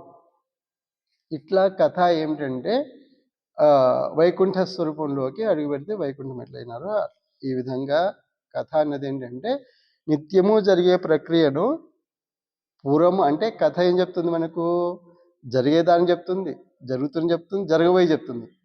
అప్పుడు కాదు, అప్పుడు జరిగింది, ఇప్పుడు ఎట్లా జరగాలి, ఇది ఈ విధమైనటువంటి రూపంలో ఇప్పుడు జరగవలసి ఉన్నది అని చెప్తూ నిత్యము చేసుకునే విధంగా వైకుంఠ ఏకాదశికి ఏం చేయాలి, ఇప్పుడు ఈ ప్రక్రియను మనం ఏం చేయాలి, ఇప్పుడు వైకుంఠ ద్వారం గురువే ద్వారం అంటే గురుస్వరూపము చిక్కును ఏకస్వరూపంగా చెప్తుంటారు. కాబట్టి ఆ ఏకస్వరూపమైనటువంటి అహమస్వరూపాన్ని ప్రకటన చేసుకోవటం వలన ఇది వైకుంఠ ఏకాదశి. ఇంతటితో అయిపోయిందా, అయిపోలే ఇంకా. ఇప్పుడు వైకుంఠ ఏకాదశి అంటే చెప్పుకున్నాం. ఇప్పుడు ఏమిటంటే ఒక కొత్త పద్ధతి ఇది. దీని అంతా ఇప్పుడు సైంటిస్టులు వీళ్ళంతా ఇది చేసేస్తారు. సాధకులు వీళ్ళంతా ఏం చేయాలి మరి, సాధకులు కానీ అందరూ కూడా, ఎవరైనా సాధకులు ఇంకోటి కాదు, అందరూ చేయాల్సింది ఏంటంటే కొత్త ఒకటి చేయాలి. ఈ వైకుంఠ ఏకాదశికి ఏమి చేస్తే వైకుంఠ ఏకాదశి ఊరికే చెప్పుకుంటే అయిపోయిందా, చేయాలి కదా. ఇప్పుడు చేద్దాం. చేయడం ఏంటంటే వివరణ చెప్పుకున్నాం. వైకుంఠ ఏకాదశి రోజు ఎట్లా ఉండాలి, మొదటిదండి నియమం ఉపవాసం అంటే జాగరణ, తర్వాత ఉపవాసం జాగరణ, ఈ రెండులో ఏం కావాలి, ఇప్పుడు స్వరూపాన్ని ఏకాదశిగా మనము ప్రకటన చేసుకోవాలి, వ్యక్తం చేసుకోవాలి. అంటే ఏకస్వరూపం ఎవరు, చింతన, ధ్యాన రూపం కావచ్చు, వాక్ రూపంలో కావచ్చు, భావ రూపంలో కావచ్చు. ఇవన్నీ ఏం చేయాలి? ఇప్పుడు మనం మనం స్మరించుకోవాలి, స్మరణ చేయాలి. స్మరణ చేయాలంటే ఈ స్మరణ చేయటం అనేది ఇప్పుడు చేయవలసిందే ఏకాదశికి. అయితే స్మరణ అనేది ఎట్లా చేయగలుగుతాము, ఏమిటి అన్నది ఇప్పుడు చిన్న కొద్ది చెప్పుకొని ముగిద్దాం. 10 నిమిషాలు. ఇక్కడ చూడండి, మీరు భంగ కాకండి.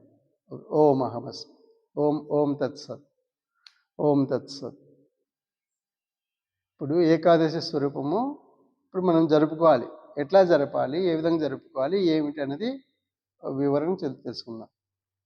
దీన్ని ఏమిటంటే ఇప్పుడు కొత్తగా మనమంతా ప్రపంచంలో ఎట్లా ఉంటుందంటే ఇట్లా ఉన్నాము కాబట్టి దీన్ని ఇంకొక పద్ధతిలో ఈ ఉపవాసం ఇవన్నీ విన్నాం. ఉపవాసం అన్న అర్థం ఏంటి? ఉపవాసం అంటే ఏంటి?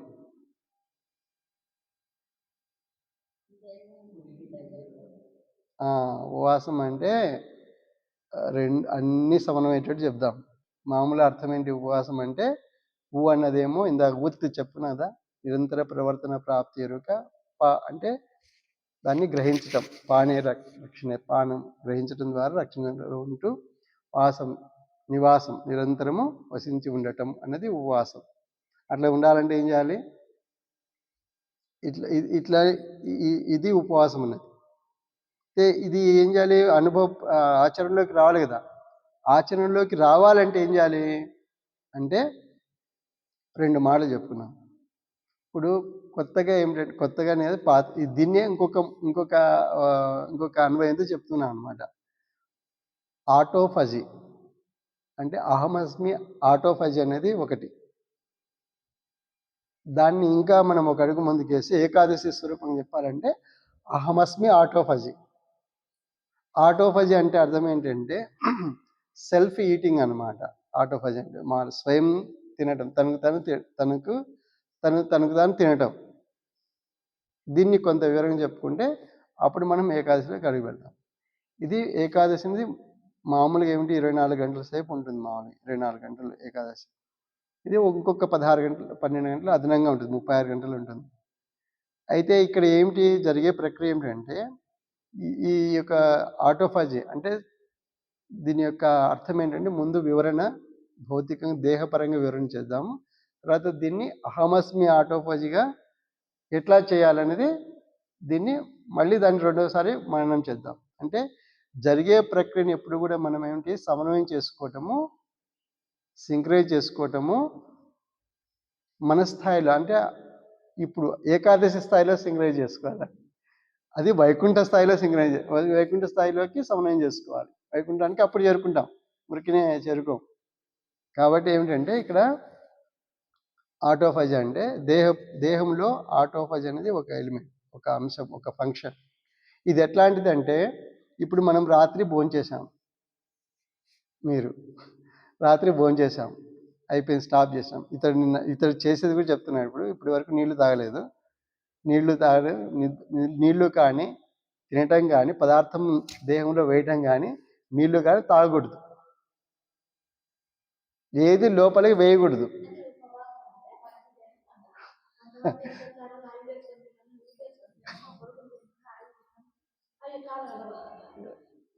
ఇప్పుడు ఏంటి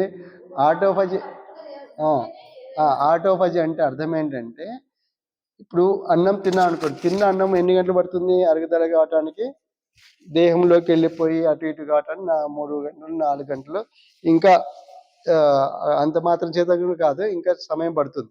అంటే జీర్ణము దేహంలో జీర్ణాశయంలో పదార్థము పేస్ట్గా మారి చిన్న ప్రేగులు వెళ్ళటానికి 3-4 గంటల సమయం ఉంది. తర్వాత ఏమవుతుంది, అది ప్రాసెసింగ్ తర్వాత నడుస్తూనే ఉంటుంది. చిన్న ప్రేగులు వెళ్ళిపోయి మళ్ళీ రక్తంలో కలిసి రక్తం మళ్ళీ ఇట్లా ప్రాసెసింగ్ సప్తధాతులుగా పరిణామం చెందుతూ ఉంటుంది అన్నమాట. ఇక్కడ కనీసం ఏంటంటే మనము దేహం పొట్టలోది ముందు చిన్న ప్రేగులకు వెళ్ళిపోయిన తర్వాత చిన్న ప్రేగుల నుండి రక్తంలో కలిసి అక్కడి నుంచి మొదలవుతుంది అని చెప్పుకున్నాం. ఇది ఆటోఫజీ అనేది. ఈ ఆటోఫజీ యొక్క సిద్ధాంతం ఏంటంటే వాస్తవం ఉపవాసమే. మన భాషలో ఉపవాసం అంటే మనం ఏం తినకుండా ఉండటం అనేది ఇది. దాంట్లో ఏమి తినకుండా ఉండటం, నీళ్ళు కూడా తాగకూడదు, అది ఏమి తినకుండా ఉండటం అంటే అది ఉపవాసం. అయితే ఇప్పుడు ఎందుకు అంటే ఇది ఎందుకని చెప్పుకున్నాము. టెక్నికల్‌గా కొంత వివరణ చేసుకుంటూ మనం తర్వాత అహమస్మి ఆటోఫజీ అని చెప్పుకున్నాం దాన్ని. ఇప్పుడు చూడండి. ఇప్పుడు ఆటోఫజీ ఎప్పుడైతే తినటం ఎప్పుడైతే ఆపేస్తామో మన దేహంలోకి నీళ్లు గాని ఇవన్నీ అప్పుడు మొదలవుతుంది.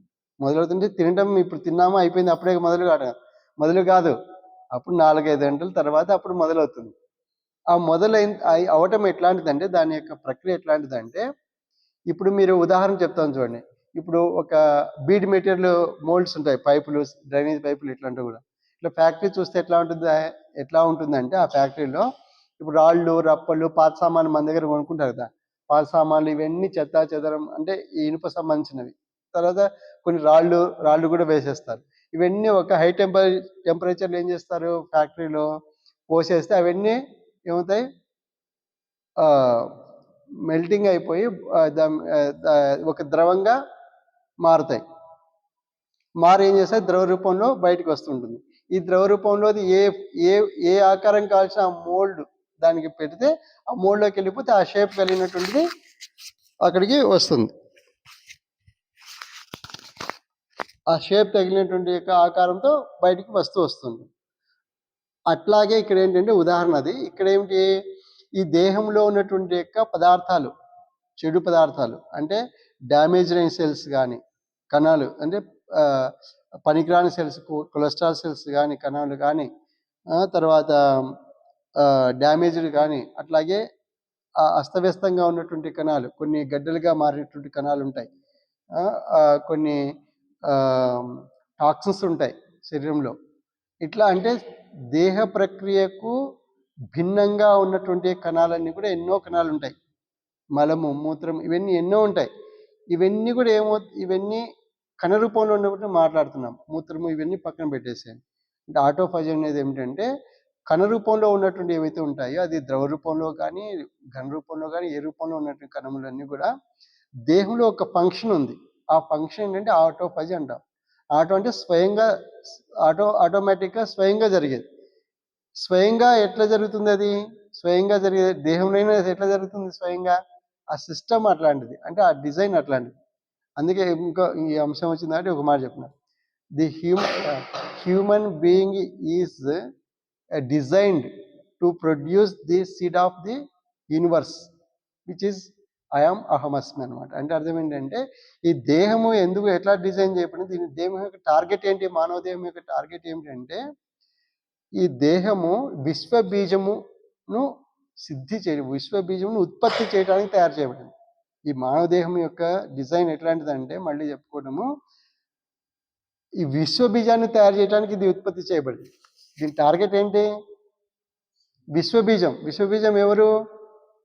సర్వభూతానాం బీజం అహం కదా.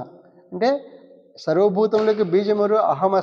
అహమస్మిని నేను ఉన్నాను స్వరూపాన్ని ఉత్పత్తి చేయడానికి దేహం డిజైన్ చేయబడింది. అందుకే దేహం అంటే ఆషామాషి తీసుకోవద్దు. దేహం అంటే నడిచే నారాయణుడు. చెప్పండి ఒకసారి. నారాయణుడు ఎక్కడ లేదు, దేహమే నడిచే నారాయణుడు. దేహం అంటే ఏదైంది అని చెప్పి అటు వదిలేదు. ఆయన నారాయణుడుగా నడిచే నారాయణుడు. మళ్ళీ అందుకేం చెప్పారు మీకు అహం వైశ్వానరో భూత్వ, వైశ్వానర స్వరూపంగా కలిగి దేహాన్ని ఆశ్రయించి ఎట్లా ఉన్నాను? వైశ్వాన రూపంగా ఉన్నాను. అంటే ఏక స్వరూపం అయితే ఉందో ఆ ఏక స్వరూపం ఇక్కడ దేహంలో కూడా అదే యోగ నిద్రలో జరుగుతున్నది ఫంక్షనాలిటీ. ఎవరు చేస్తున్నారు అది?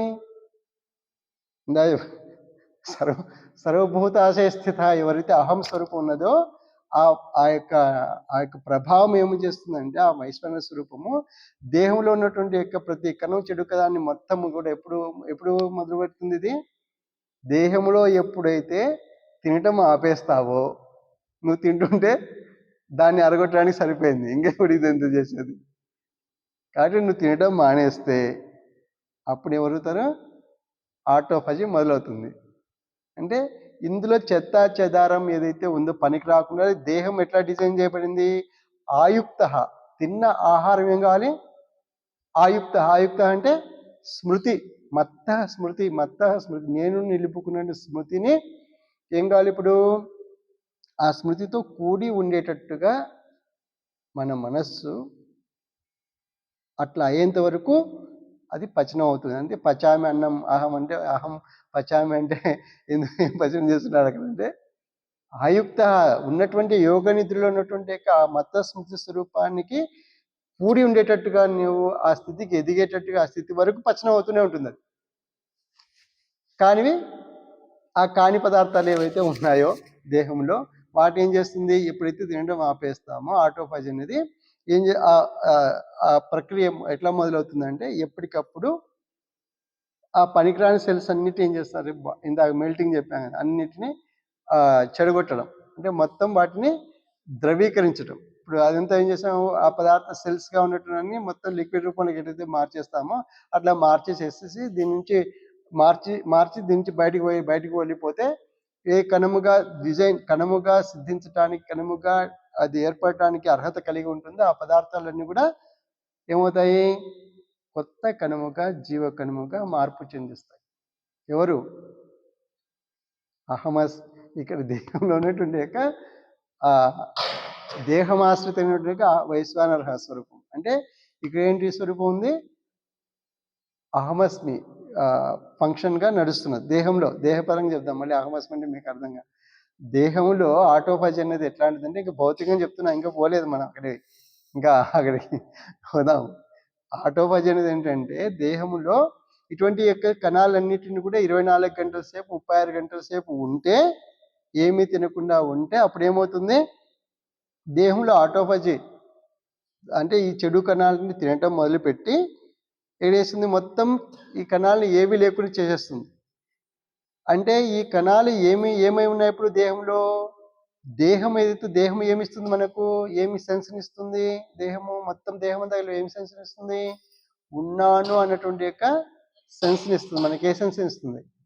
ఇప్పుడు దేహంలో ఏమి సెన్స్ ఇస్తుంది మనకు? ఉన్నాను సెన్స్ ఇస్తుంది.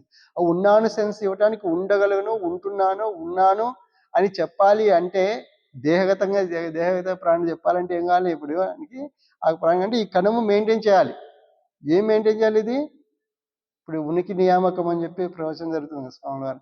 అంటే ఉనికిని నియమించే విధంగా, ఉనికిని పలికించే విధంగా, ఉనికిని నిలబెట్టే విధంగా ఈ కణము డిజైన్ ఉండాలి. ఆ కణం అట్లా లేనిది రోగం. ఉనికిని నిలబెట్టే విధంగా ఉంటుంది కణం, అది దేహం ప్రక్రియలోకి భాగంగా మారుతుంది. అట్లా లేనివన్నిటి కణాలని ఏమవుతాయి? అవి రోగం. కాబట్టి ఈ కణాలంటే ఏం చేస్తారు? ఉనికి కణములుగా, ఉనికిని ఇచ్చే కణములుగా, ఉనికిని నిలబెట్టే కణములుగా, జీవ కణములుగా మార్పు చెందించడం ఆటోఫాజ్ అనేది. అది 24 గంటలు ఏమీ తినకుండా ఉంటే దేహము తనంతట తాను చేసుకుంటుంది. ఇది ఆటోఫాజ్. అయితే దీన్ని ఏం చేస్తున్నాం ఇప్పుడు? అహమస్మి ఆటోఫాజ్ అంటున్నాం. అంటే ఏమిటి? అర్థం ఏంటంటే, ఇప్పుడు ఈ దేహం పరంగా చేస్తూ ఉంది, బాగుంది. దేహము మనం చేస్తే తినకున్నట్టు చాలు, దేహం చేసుకుంటే అయిపోయింది. అది దేహ ప్రక్రియ పరంగా దేహము శుద్ధి చేసుకొని అశుచి అయినటువంటి వాటిని తీసేసేసి శుచి అయినటువంటి యొక్క సిద్ధ స్వరూపాన్ని కణాలు ఏర్పాటు చేసుకుంది. బాగుంది. ఈరోజు ఉపవాసం మీరు ఇంకా ఏమనుకోకూడదు, ఇంకా టైం అయిపోయింది ఇంకా తినలేదా అని అనుకోకూడదు. ఇప్పుడు ఉపవాసం కాబట్టి రెండు ఒకటే. ఉపవాసం చేస్తున్నాం ఇప్పుడు కాబట్టి ఉపవాసం ఇప్పుడు ఏమైంది? ఉపవాసం నడుస్తుంది. కాబట్టి ఇప్పుడు ఏం జరుగుతుంది? ఆటోఫాజీలో ఈ కణాలన్నింటినీ ఏమవుతున్నాయి? చెడు కణాలన్నీ కూడా జీవాన్ని ఉనికినిచ్చే కణముగా దీన్ని ఆటోమేటిక్గా ఫంక్షన్ అవుతుంది. ఆ ఫంక్షన్ జరుగుతున్నది కూడా ఇది దేహంలో జరుగుతుంది. అయితే ఇంత మాత్రము సరిపోలే ఏకాదశికి. ఏం కావాలి? అది దేహం చేసుకుంది. నువ్వు చేసింది ఏంటి ఇక్కడ? అంతే కదా. ఏకాదశి అనేది ఏంటి? ఏకహ స్వరూపాన్ని వ్యక్తం చేసుకోవడం. ఏకహ ఎవరు? అంతటా అహమస్మి, ఆద్యంతము అహమస్మి, అజం అక్షరం అహమస్మి, అనాద్యనంత అహమస్మి. ఆద్యంతము అహమాత్మ, ఆదిశ్చ మధ్యంచ భూతానాం అంతయవ. ఆది అంతం. ఆద్యంతము అహమస్మి. అజం అక్షరం, అజం పుట్టనిది అహమస్మి, అక్షరం నశించినది అహమస్మి. అనాది అనంతం, ఆది లేదు అంతం లేదు, రెండింటిని అతిక్రమించినది అనాది ఇటు అనంతము ఎవరు? అహమస్మి స్వరూపాన్ని. కాబట్టి అహమస్మి స్వరూపాన్ని జపం చేయాలి. జపం చేయాలి. దేంతో చేయాలి జపము? ఇప్పుడు చూద్దాం చూడండి. ఇప్పుడు అహమస్మి ఆటోపజ అవుతుంది, అంటే ఏకాదశి అవుతుంది. అప్పుడు వైకుంఠం ద్వారం తెరుచుకుంటుంది, వైకుంఠంలోకి వెళ్ళిపోతాం మనం. వెళదామా? వెళ్ళిపోతే అయిపోతుందని. కాబట్టి ఇప్పుడు ఏం చేయాలి? నెక్స్ట్ స్టెప్ ఏంటి? ఇప్పుడు ఏకాదశి కావాలి. ఇప్పుడు ఏకాదశి దేహపరంగా ఏకాదశి, యోగ నిద్రలో ఉన్న పరమాత్మ జరుగుతూనే ఉంది. అది తింటాం ఆపేసి జరిగిపోతుంది, అది జరుగుతుంది. ఏకాదశి ఉన్నాం కాబట్టి జరుగుతుంది, ఇతడు ఉన్నాడు కాబట్టి జరుగుతుంది అది. ఇప్పుడు ఏం చేయాలి? ఇంకోటి అహమస్మి అటోపజన్ కాదు. ఇక్కడ ఏమిటంటే మనస్సు, దేహం తర్వాత ఎవరు? మనస్సు. మనం మానవుడు ఏం చెప్పుకున్నాము? దేహము, మనస్సు, గుణము. దేహము, మళ్ళీ ఒకసారి చెప్పండి. దేహము, మనస్సు, గుణము. ఇప్పుడు రెండోది ఏంటి? మనస్సు. మనస్సు ఎవరు తింటుంది? మనస్సు. ఇప్పుడు ఇంకో దేహం ఏంటి? మనస్సు. మనస్సు అందరికి తెలుస్తుంది కదా. ఇది ఏం తింటుంది?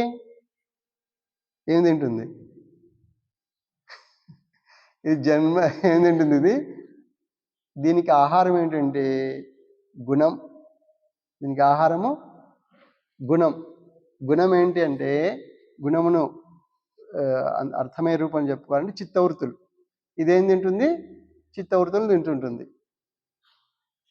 చిత్తవృత్తులు ఇప్పుడు తినాలి తినాలి అని తింటుంది. ఇప్పుడు ఏం తింటుంది? తినాలి తినాలి అని తింటుందా? చిత్తవృత్తులను తింటుందా? అంటే ఇప్పుడు చిత్తవృత్తులు ఎందుకు తింటుంది? ఇది ఉండాలి అనుకొని చిత్తవృత్తులను తింటూ ఉంటుంది. అది ఉండలేక నేను ఉండలేను, నిన్ను ఉంచలేను, నేను ఉనికి ఇవ్వలేను, నీకు ఆకలి తీరదు నువ్వు. కాబట్టి నువ్వేం చేస్తావు? చెత్త అంతా తయారైపోయింది. చిత్తవృత్తులలో ఏముంటుంది? చిత్తవృత్తుల్లో చెత్త అంతా ఉంటుంది. ఇప్పుడు ఏం చేయాలి? చిత్తవృత్తులను తిని ఏమైంది? ఇంతకాలం మొత్తం పాడు చేసుకుంది. ఎవరు? మనసు పాడైపోయింది అంటారు కదా.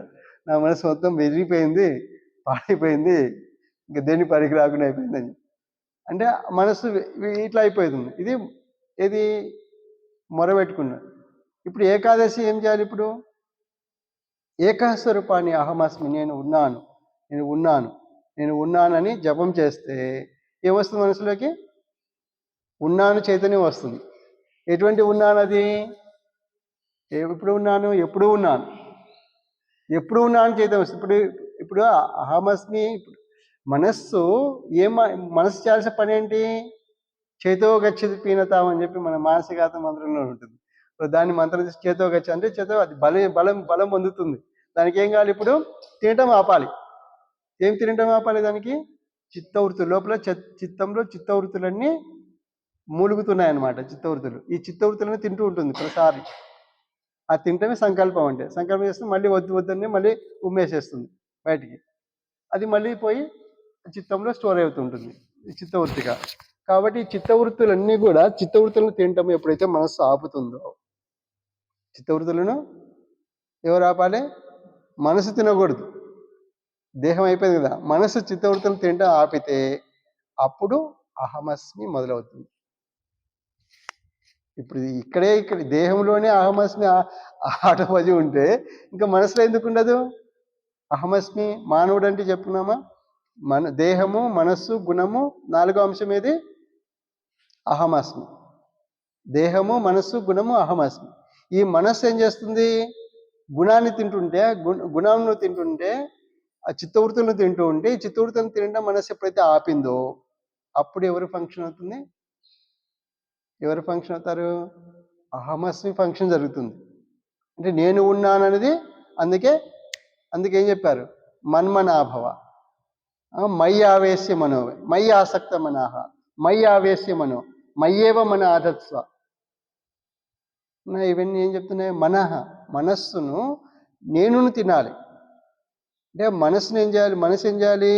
ఎప్పుడైతే చిత్తవృత్తిని తింటే ఆపేస్తుందో అప్పుడు ఏమవుతుంది? మనసులో ఎవరు వస్తారు? నేను వస్తుంది.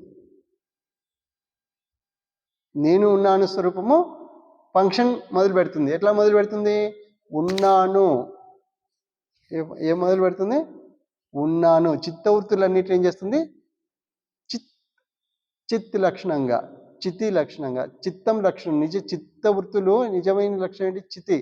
చిత్తం. సంజ్ఞానే. అంటే వికలం జ్ఞానంగా అయితే వికలం కాని జ్ఞాన స్వరూపంగా వికలం కానటువంటి జ్ఞానం అయితే ఉంటుందో, ఉనికి జ్ఞానం అయితే ఉందో, ఆ ఉనికి జ్ఞానాన్ని ఇచ్చే విధంగా చిత్తవృత్తులన్నింటినీ ఏం చేస్తారు? ఏం చేస్తారు? ఇందాక బయట ఫ్యాక్టరీ చెప్పాం కదా, మొత్తం హై టెంపరేచర్లో వేసి ఏం చేస్తాం? వాటిని బాయిల్ చేసేస్తాం. బాయిలింగ్ అని పాయింట్ వేరే వస్తుంది, మెల్టింగ్ పాయింట్. ఇక్కడ ఏమవుతుందంటే మెల్టింగ్ అవన్నీ మెల్ట్ అయిపోవాలి. అంటే చిత్తవృత్తులన్నీ పోగు చేసి ఒకసారి ఎటువంటివి అహమస్మి అనేటువంటి యొక్క చైతన్యం జపం చేస్తే జపాకుసుమ సంకాశం. జపం ఇప్పుడు ఏం తక్కువ? ఇప్పుడు ఉన్నాను ఏకహ స్వరూపం, ఉన్నానుకు ఒకటి ఏకహ అయితే, ఏకహ స్వరూపం ఉన్నానైతే ఉన్నాను వ్యక్తం చేసుకోవడం ఇంకొక ఒకటి అయితే ఇంకొకటి ఏం కావాలి? ఇప్పుడు వ్యక్తం చేసుకోవడం ఒకటితో అయితే అప్పుడు ఏకాదశి అవుతుంది. అర్థమైందా? ఏకాదశి 2 ఒకటి కలుగుతారు, 2 కదా, అంటే 11. ఈ 11 ఒకటి నేను ఉన్నాను, ఉండటానికి ఏం తక్కువ లేదు. కానీ ఇప్పుడు ఎక్కడ తక్కువైంది? ఇప్పుడు ఈ ఏకహ స్వరూపము వ్యక్తం చేసుకోవడంలో, అంటే ఏకాదశి దశ అంటే వ్యక్తం చేసుకోవడంలో ఏకహ స్వరూపాన్ని వ్యక్తం చేసుకోవడం అనే ప్రక్రియ జరిగితే అక్కడ ఏకహ ఎక్కడ వస్తుంది? ఎరుకలోకి వస్తుంది. ఎరుకలోకి ఎట్లా వస్తుంది? ఆటోమేటిక్గా వస్తుంది అది అహమస్మి. ఎప్పుడు? ఈ మనస్సు చిత్తవృత్తులు తింటాం ఆపితే ఇది ఏకాదశి. అర్థమైంది? అప్పుడు మనసులో ఎవరుంటారు? ఎరుక ఉంటుంది. ఇప్పుడు నేను ఉన్నాను యొక్క చైతన్యం. అంటే మనసులోకి ఏమొస్తుంది? ఉండాలి అని ఇంక రావు. ఉండాలి అని వస్తుందా? ఉండాలని జపం చేస్తామా? ఇంతవరకు ఉండాలంటే ఉండలేకపోయినావు. తర్వాత చస్తున్నా అని చెప్పినావు. అంతే. ఎవరు చెప్పినారు? మనసే కదా చెప్పింది. కాబట్టి అదే మనస్సు వీటిని తిండం మానేస్తే ఉండాలనవు, ఉండలేకపోతున్నాను, చస్తున్నాను. అప్పుడు ఏమంటావు? ఉనికి ఫంక్షన్లోకి వస్తుంది. ఉన్నాను స్వరూపం మనస్సు ఫంక్షన్లోకి వస్తుంది. మనస్సు ఏది? స్థాయి ఏది? అభౌతికం కదా. అహమస్మి స్థాయి ఏది? ఇది అభౌతికం కదా. కాబట్టి అహమస్మి ఆటో ఫంక్షన్, ఆటోఫజీ అవుతుంది. అహమస్మి ఆటోఫజీ అవుతుంది. అంటే అహమస్మి ఆటోఫజీ అనేది ఆటోఫజీ దేహం అయితే, అహమస్మి ఆటోఫజీ ఏంటి? మనసు స్థాయిలో ప్లేన్, నాన్ ఫిజికల్ ప్లేన్లో అహమస్మి ఆటోఫజీ అవుతుంది. అంటే నేను ఉన్నాను స్వరూపం ఫంక్షన్లోకి వస్తే అప్పుడు ఏమవుతుంది? మనకు ఈ చిత్తవృత్తులన్నింటినీ ఏం చేస్తుంది? కట్టేసి ఏం చేస్తుంది? ఇప్పుడు ఎట్లయితే మధుకైటప్పుడు ద్వారం, ఉత్తర ద్వారం అంటే వెలుగు, ఉత్తర ద్వారం ఏం చేస్తుంది? వెలుగే ద్వారం. అక్కడ ఉనికి యొక్క వెలుగు గురుస్వరూపం చెప్పున, ఆ ఉనికి వెలుగులోకి రాగానే అయిపోయింది, వెలుగు అయిపోయింది. వెలుగులో ఎవరున్నారు? నేను ఉన్నాను. ఇక్కడ వెళ్ళిపోయి బతికేటప్పుడు ఏమైనారు? మరి ఆ యొక్క నేను ఉన్నాను స్వరూపంలో లయం అయిపోయినా, అంటే అహమ స్వరూపంగా లయమైనారు. ఇక్కడ ఏమవుతుంది? ఇక్కడ ఏమిటంటే ఈ చిత్తవృత్తులన్నింటి ఎట్లా ఉన్నాయి? ఉనికి స్పర్శ లేనివిగా ఉన్నాయి. ఎప్పుడైతే మనస్సులో నేను ఉన్నాను జపం జరుగుతుంది అనుకోండి, జపము చైతన్యము, జపాకుస్మ సంకాశం. జపం అంటే జపస్తద్ అర్థ భావనం. అంటే జపం అయితే చేస్తున్నామో అంటే మనసులో పలకాలి, వాక్కుతో పలకాలి. మనసులో పలికితే ఏమవుతుంది? అప్పుడు సంకాశం, వెలుగు పుడుతుంది. అంటే ఉన్నానటువంటి యొక్క స్ఫురణ, స్పర్శ, స్మృతి మనస్సుకు తగులుతుంది. ఎప్పుడైతే తగిలిందో అప్పుడేమవుతుంది? చిత్తవృత్తులన్నీ కూడా అప్పుడు ఎవరున్నారు? మనసులో వైకుంఠం ఉంది కాబట్టి చిత్తవృత్తులు ఉంది. మధుకైటవులు వీళ్ళంతా ఇలా ఈ వైకుంఠంలోకి ప్రవేశిస్తే ఏమవుతారు? ప్రవేశించగానే వాళ్ళు ఏమవుతారు? ఏకాదశి స్వరూపం అయిపోయి, ఈ ఏకాదశిలో ఏమవుతుంది? ఈ మనసులో గురువే వెలుగు, జ్ఞానం అన్నటువంటి యొక్క ధ్యానమూలం గురోర్మూర్తి.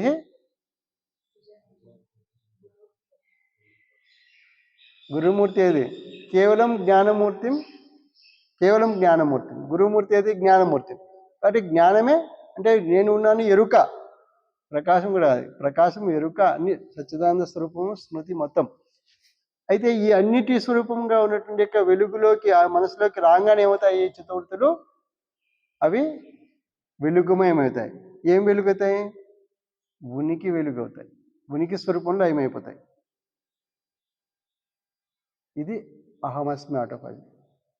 అంటే ఏమవుతాయి? చిత్తవృత్తులన్నీ కూడా ఉనికిని ఇవ్వలేని కణాలు. ఇప్పుడు దేహంలో ఎట్లయితే దేహము దైహిక ప్రక్రియకు ఉన్నానే స్వరూపాన్ని జనరేట్ చేసుకునే దేహానికి ఎట్లయితే ఇవ్వలేక కణములు ఉన్నాయో, వేరు కణాలన్నీ ఉన్నాయో, పనికిరాని కణాలు ఉన్నాయో, వాటిని ఎట్లయితే దేహ ప్రక్రియలో ఎట్లయితే దాన్ని మెల్టింగ్ చేసేసి దాన్ని కణమునంతా డిస్మాంటిల్ చేసేసి చెడగొట్టేసి, మా భాషలో చెప్పాలంటే చెడగొట్టేసి దాన్ని ఉనికి ఇచ్చే కణంగా ఎట్లయితే డిజైన్ మార్పు చెందేసే ప్రక్రియ దేహంలో ఉందో, అట్లాగే మనసులో ఏమవుతుందంటే అహమస్ నేను ఉన్నాను స్వరూపం ఎప్పుడైతే మనస్సుకు ఏకాదశి చేశామో, అంటే నేను ఉన్నాను స్వరూపాన్ని వ్యక్తం చేసడం మొదలు పెట్టామో, అప్పుడేమవుతుంది? జపం చేశాము, ఓం అహమస్మి అహమస్మి అహమస్మి జపం చేశాము, అప్పుడేమవుతుంది? లోపల ఉన్నటువంటి యొక్క చిత్తవృత్తులని ఇది ఎంతమవుతుంది? ఏకాదశి వైకుంఠ ద్వారం తెరుచుకుంటుంది మనసులోకి. ఆ చిత్తవృత్తులు మధుకైటబుల్ అయిన చిత్తవృత్తులు కానీ మరొక చిత్తవృత్తులు కానీ అవన్నీ ఏమవుతాయి? అప్పుడు ఆ మనసులోకి ప్రవేశిస్తాయి, అవన్నీ ఎరుక స్వరూపంగా మారిపోతాయి. అప్పుడు గుణము నిర్గుణం అవుతుంది, గుణము వెలిగిపోతుంది, వెలుగుమయమవుతుంది. వైకుంఠం ఇక్కడ ఏమైంది? ఇప్పుడు ఏకాదశిలో వైకుంఠం అయింది. నేను ఉన్నాను ఈ స్వరూపం ఎక్కడుంది? ఎవరు ఆ వైకుంఠంలో ఎవరున్నారు? సర్వభూతాశయ స్థిత ఆత్మాహం, అహం సర్వభూతాశ్రిత ఆత్మస్వరూపంగా ఏదైతే ఉన్నదో విష్ణు స్వరూపంగా, ఇట్లా ఏమవుతుంది? మనకు వైకుంఠం అవుతుంది. ప్రవేశించామా? వైకుంఠంలోకి వచ్చినామా అందరం? వచ్చాం కదా. ఇప్పుడు ఏం కావాలి? ఇప్పుడు యద్గత్వ నా నివర్తంది, అంటే ఇప్పుడు వేరినా మళ్ళీ నా నివర్తంది, మళ్ళీ తిరిగి రాకుండా ఉన్నట్టు వైకుంఠం. మళ్ళీ వద్దాము, అక్కడే ఉన్నామా? అక్కడే ఉందాం. కాబట్టి ఇక్కడ ఎటువంటిది? ఇది అక్షర స్వరూపమైనటువంటి ఇది అవ్యక్తు అక్షర తమాహు పరమాం గతి ఇత్యుక్త తమాహు పరమమైన గతి స్వరూపం ఏది? అవ్యక్తం అక్షర స్వరూపము, నశించిన స్వరూపం. ఎవరు? అహమస్మి, నేను ఉన్నా. వైకుంఠం మనసులో అంతా వైకుంఠం అయిపోయింది, మనసు లేదు ఇంకా, అది వైకుంఠమే.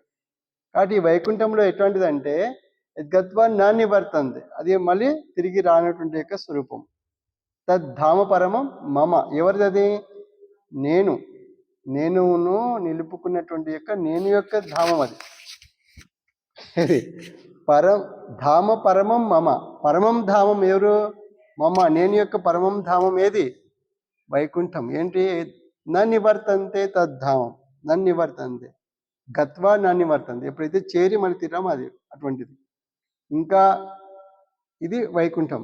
ఇంకా ఏం చెప్తున్నారంటే ఈ వైకుంఠ ద్వారం ముందు తెరాలి కదా. ద్వారం తెరాలంటే సమస్య ఎక్కడి నుంచి వచ్చింది? ద్వారం ఎవరు తెలుస్తున్నారు ఇప్పుడు? ఆ ద్వారమే గురువు అంటే ఉనికి చైతన్యం, ఉనికి ప్రకాశం, ఉనికి చైతన్యం, ఉనికి ప్రకాశం, ఉనికి జ్ఞానం, ఉనికి ఆనందం. ఈ పంచలక్షణముల యొక్క స్వరూపం ఎవరివి? పంచలక్షణాలు మమ, నేను లక్షణాలు. కానీ ఈ నేను లక్షణాలు ప్రకాశ స్వరూపమే, ఈ నేను లక్షణాలన్నీ స్వరూపమే గురు స్వరూపం. కాబట్టి ఇప్పుడు ఏం కావాలి? గురువు దాన్ని ప్రకాశింపజేస్తారు, ఆ ద్వారం చేస్తారు. అంటే గురువే ద్వారం. గురువులోకి అడుగు పెడితే గురువులోకి ఏంటి? అందుకే వేమన పద్యం ఏం చెప్పారు? గురువును గుడుగా చేసి, గుణము వర్తిగా చేసి, మూలనొక్క జ్యోతి ముట్టించి చూడరా అని చెప్పారు. అంటే ఇక్కడ ఏమిటంటే న తద్భాసయతే సూర్య న శశాంకో న పావక యద్గత్వా నా నివర్తంతే తద్ధామ పరమం మమ. అంటే ఇది ఎవరు? ఏదైతే మనం సూర్యుడు అనుకుంటున్నామో అవి ప్రకాశింపజేయలేవు. ఎవరు ప్రకాశింపజేస్తారో ఆ ద్వారాన్ని అది గత్వా వెళ్ళటానికి గురువు ప్రకాశింపజేస్తారు. కాబట్టి ఇక్కడ గురుస్వరూపాన్ని ద్వారం గురువే ద్వారం. అంటే ఏమిటి? తెలియటం తెలియకపోవటం, తెలియకపోవటం, తెలియచేసే స్వరూపమే గురువు. కాబట్టి తెలియజేసే అయితే గురువు మన ప్రోగ్రామ్ చెప్పారు, గురు ఈజ్ ద గ్యాస్ లైటర్ అని చెప్పి ఒక ప్రోగ్రామ్ మన భగవద్గీత కార్యక్రమం చెప్పుకున్నాం. అంటే లైటర్ వెలిగించువాడు. వెలుగు ఇచ్చేసి మొత్తం ఏమైపోయింది? మొత్తం వైకుంఠమే. అన్నమయ్య కీర్తన ప్రకారం ఎట్లా ఉంటుంది? కనుల ఎదుటే ఘనవైకుంఠము మిన్నును కన్నవానికి. మిన్నుడు ఎవరు? ఉన్నత స్వరూపము, ఉత్తర స్వరూపము, స్వరూపం ఎవరు? అహమ స్వరూపం, ఆ విష్ణు స్వరూపము కన్నవారికి అంత ఘన వైకుంఠమే. వైకుంఠం ఎక్కడుంది? అంత వైకుంఠమే. ఇప్పుడు కనటం తెలుసుకుంటే ఆ తెలుసుకోవటం ఏమిటి? అదే మనసు, బుద్ధి, చిత్తం, అహం స్వరూపంగా అహంకారం రాదు. ఇంకా మనసు, బుద్ధి, మనస్సు ఏం కావాలి? మానసం కావాలి, మానస తపస్సు చేయాలి. బుద్ధి బుద్ధియోగం కావాలి, చిత్తం మచ్చిత్తం కావాలి. అప్పుడు ప్రొడక్షన్ ఏమవుతుంది? ప్రొడక్షన్, ఉత్పత్తి. ఇప్పుడు చెప్పుకున్నది మానవ దేహం యొక్క human being is designed to produce the seed of the universe which is I am అహమస్మి అని చెప్పి. అంటే ఈ బీజం, ఈ దేహము బీజం సిద్ధి జరగాలంటే ఇప్పుడు ఏం చేయాలి? అహమస్మి, నేను ఉన్నాను అన్నటువంటి యొక్క ఆ స్థితిని మేము గురువు తెలియటం తెలియకపోవటం, అంటే తెలియకపోవటం తీసేస్తే ఎప్పుడు తీసేస్తాము? తెలియటం తెలిస్తే తెలియకపోవడం పోతుంది. అదే వైకుంఠం అవుతుంది. కాబట్టి అంతటా సచ్చిదానంద స్వరూపంగా, సచ్చైతన్య ప్రకాశ జ్ఞానానంద స్వరూపంగా ఎవరి లక్షణాలు? అహమస్మి, నేను ఉన్నాను లక్షణాలు ఎక్కడ ఉన్నాయి? అంతటా వ్యాపించి ఉన్నాయి. అంతటా వ్యాపించిన లక్షణాలను ఏం చేయాలి? ఏకాదశి రోజు మనము ఏకహ స్వరూపంగా, ఏకహ ఎవరు? అహమే వాసం ఏకహ అగ్రే, ఏకహ అహమే వాసం ఏకహ ఆసం స్వరూపంగా ఉన్నాం. కాబట్టి అటువంటి యొక్క అహమ స్వరూపాన్ని, నేను ఉన్నాను స్వరూపాన్ని, అహమాత్మ గుడాకేశ సర్వభూతాశస్థిత అన్నటువంటి యొక్క ప్రకారము మనం ఒకసారి మంత్రం చెప్పండి. అహమాత్మ గుడాకేశ సర్వభూతాశయ స్థిత, అహం ఆదిశ్చ మధ్యం చ భూతానాం అంత ఏవచ. అయినా ఇంకా చిన్న కొదవబడింది, అది ముగింపు చేసుకొని ముగిద్దాం 5 నిమిషాల్లో. ఇప్పుడు మనసులో చెప్పినాం కదా, మనస్సులో చెప్పినటువంటి యొక్క ఈ అక్కడ కొంచెం చిన్న అంశము. మనస్సులో ఎప్పుడైతే ఏది చిత్తవృత్తులు తినకుండా ఉంటామో అప్పుడు మొదలవుతారు. ఇందాక విశ్వరూపంగా శయనించి ఉన్నా అని చెప్పాను కదా, విశ్వరూపంలో ఉండే విశ్వరూపము దర్శనంగా మనకి ఎట్లా దర్శనం అవుతారంటే, కాలోస్మి లోకక్షయకృత్ ప్రవృద్ధ లోకాన్ సమాహార్తం ఇహ ప్రవృత్త. అంటే అర్థం ఏమిటంటే, ఇప్పుడు దేహంలో పనికిరాని కణాలను ఎటైతే దేహంలో పనికొచ్చే కణముగా దాన్ని డిస్మాండిల్ చేసేసి చెడగొట్టేసి పనికొచ్చేటువంటి కణముగా ఏదైతే మారుస్తున్నదో దేహంలో ప్రక్రియ జరుగుతున్నదో, అట్లాగే విశ్వంలో కూడా, విశ్వరూపంలో కూడా, విశ్వరూపంగా దేహంలో, రూపం అంటే క్రియాయం, విశ్వము ఒక క్రియను చేస్తుంది దేహంలో. అది వైశ్వాన స్వరూపంగా ఒక క్రియ చేస్తుంది. ఏం క్రియ చేస్తుంది దేహంలో ఎట్లా చేస్తున్నదో అదే మనసులో కూడా ఎట్లా చేస్తుందంటే, లోకక్షయకృత్ ప్రవృద్ధ అంటే లోకం, ఏ లోకము ఇందాక మొరపెట్టుకుని లోకం చెప్పాను. ఆ చిత్తవృత్తుల లోకాలన్నింటినీ కూడా ఏం చేస్తుంది? క్షయం చేసి దాన్ని క్షయం చేయడమే వృద్ధి. వృద్ధి స్వరూపం ఎట్లాంటిది? అహమస్మిని వృద్ధి ఎవరు కావాలి? ఇప్పుడు బ్రహ్మ అంటే బ్రహ్మి వృద్ధి ఎదగటం చెప్పాను. ఎదగటం అంటే ఏమిటి? ఇక్కడ నేను ఉన్నాను ఏకస్వరూపంలో ఉండి, ఇంకొక ఏకస్వరూపం ఏంటి? ఇక్కడ ఏకస్వరూపము వ్యక్తంలోకి, తన లోపలికి, తన మనసులోకి రావటం అనేటువంటి స్థితి ఎప్పుడు మొదలవుతుందంటే, ఎప్పుడు తినటం మానేస్తామో చిత్తవృత్తులను, అప్పుడు అహమస్వరూపము మనసులోకి వస్తుంది. ఎట్లా వస్తుంది? ఏ విధంగా వస్తుంది అంటే అది చెప్తున్నారు అనమాట. లోకక్షయకృత్ ప్రవృద్ధ అంటే ఈ చిత్తవృత్తులను క్షయం చేయటమే నేను ఉన్నాను వృద్ధి, నేను ఉన్నాను చైతన్యం, నేను ఉన్నాను ప్రకాశం, నేను ఉన్నాను ఎరుక. వృద్ధి పొందాలంటే ఏం చేయాలి? క్షయం కావాలి, ఆనందం.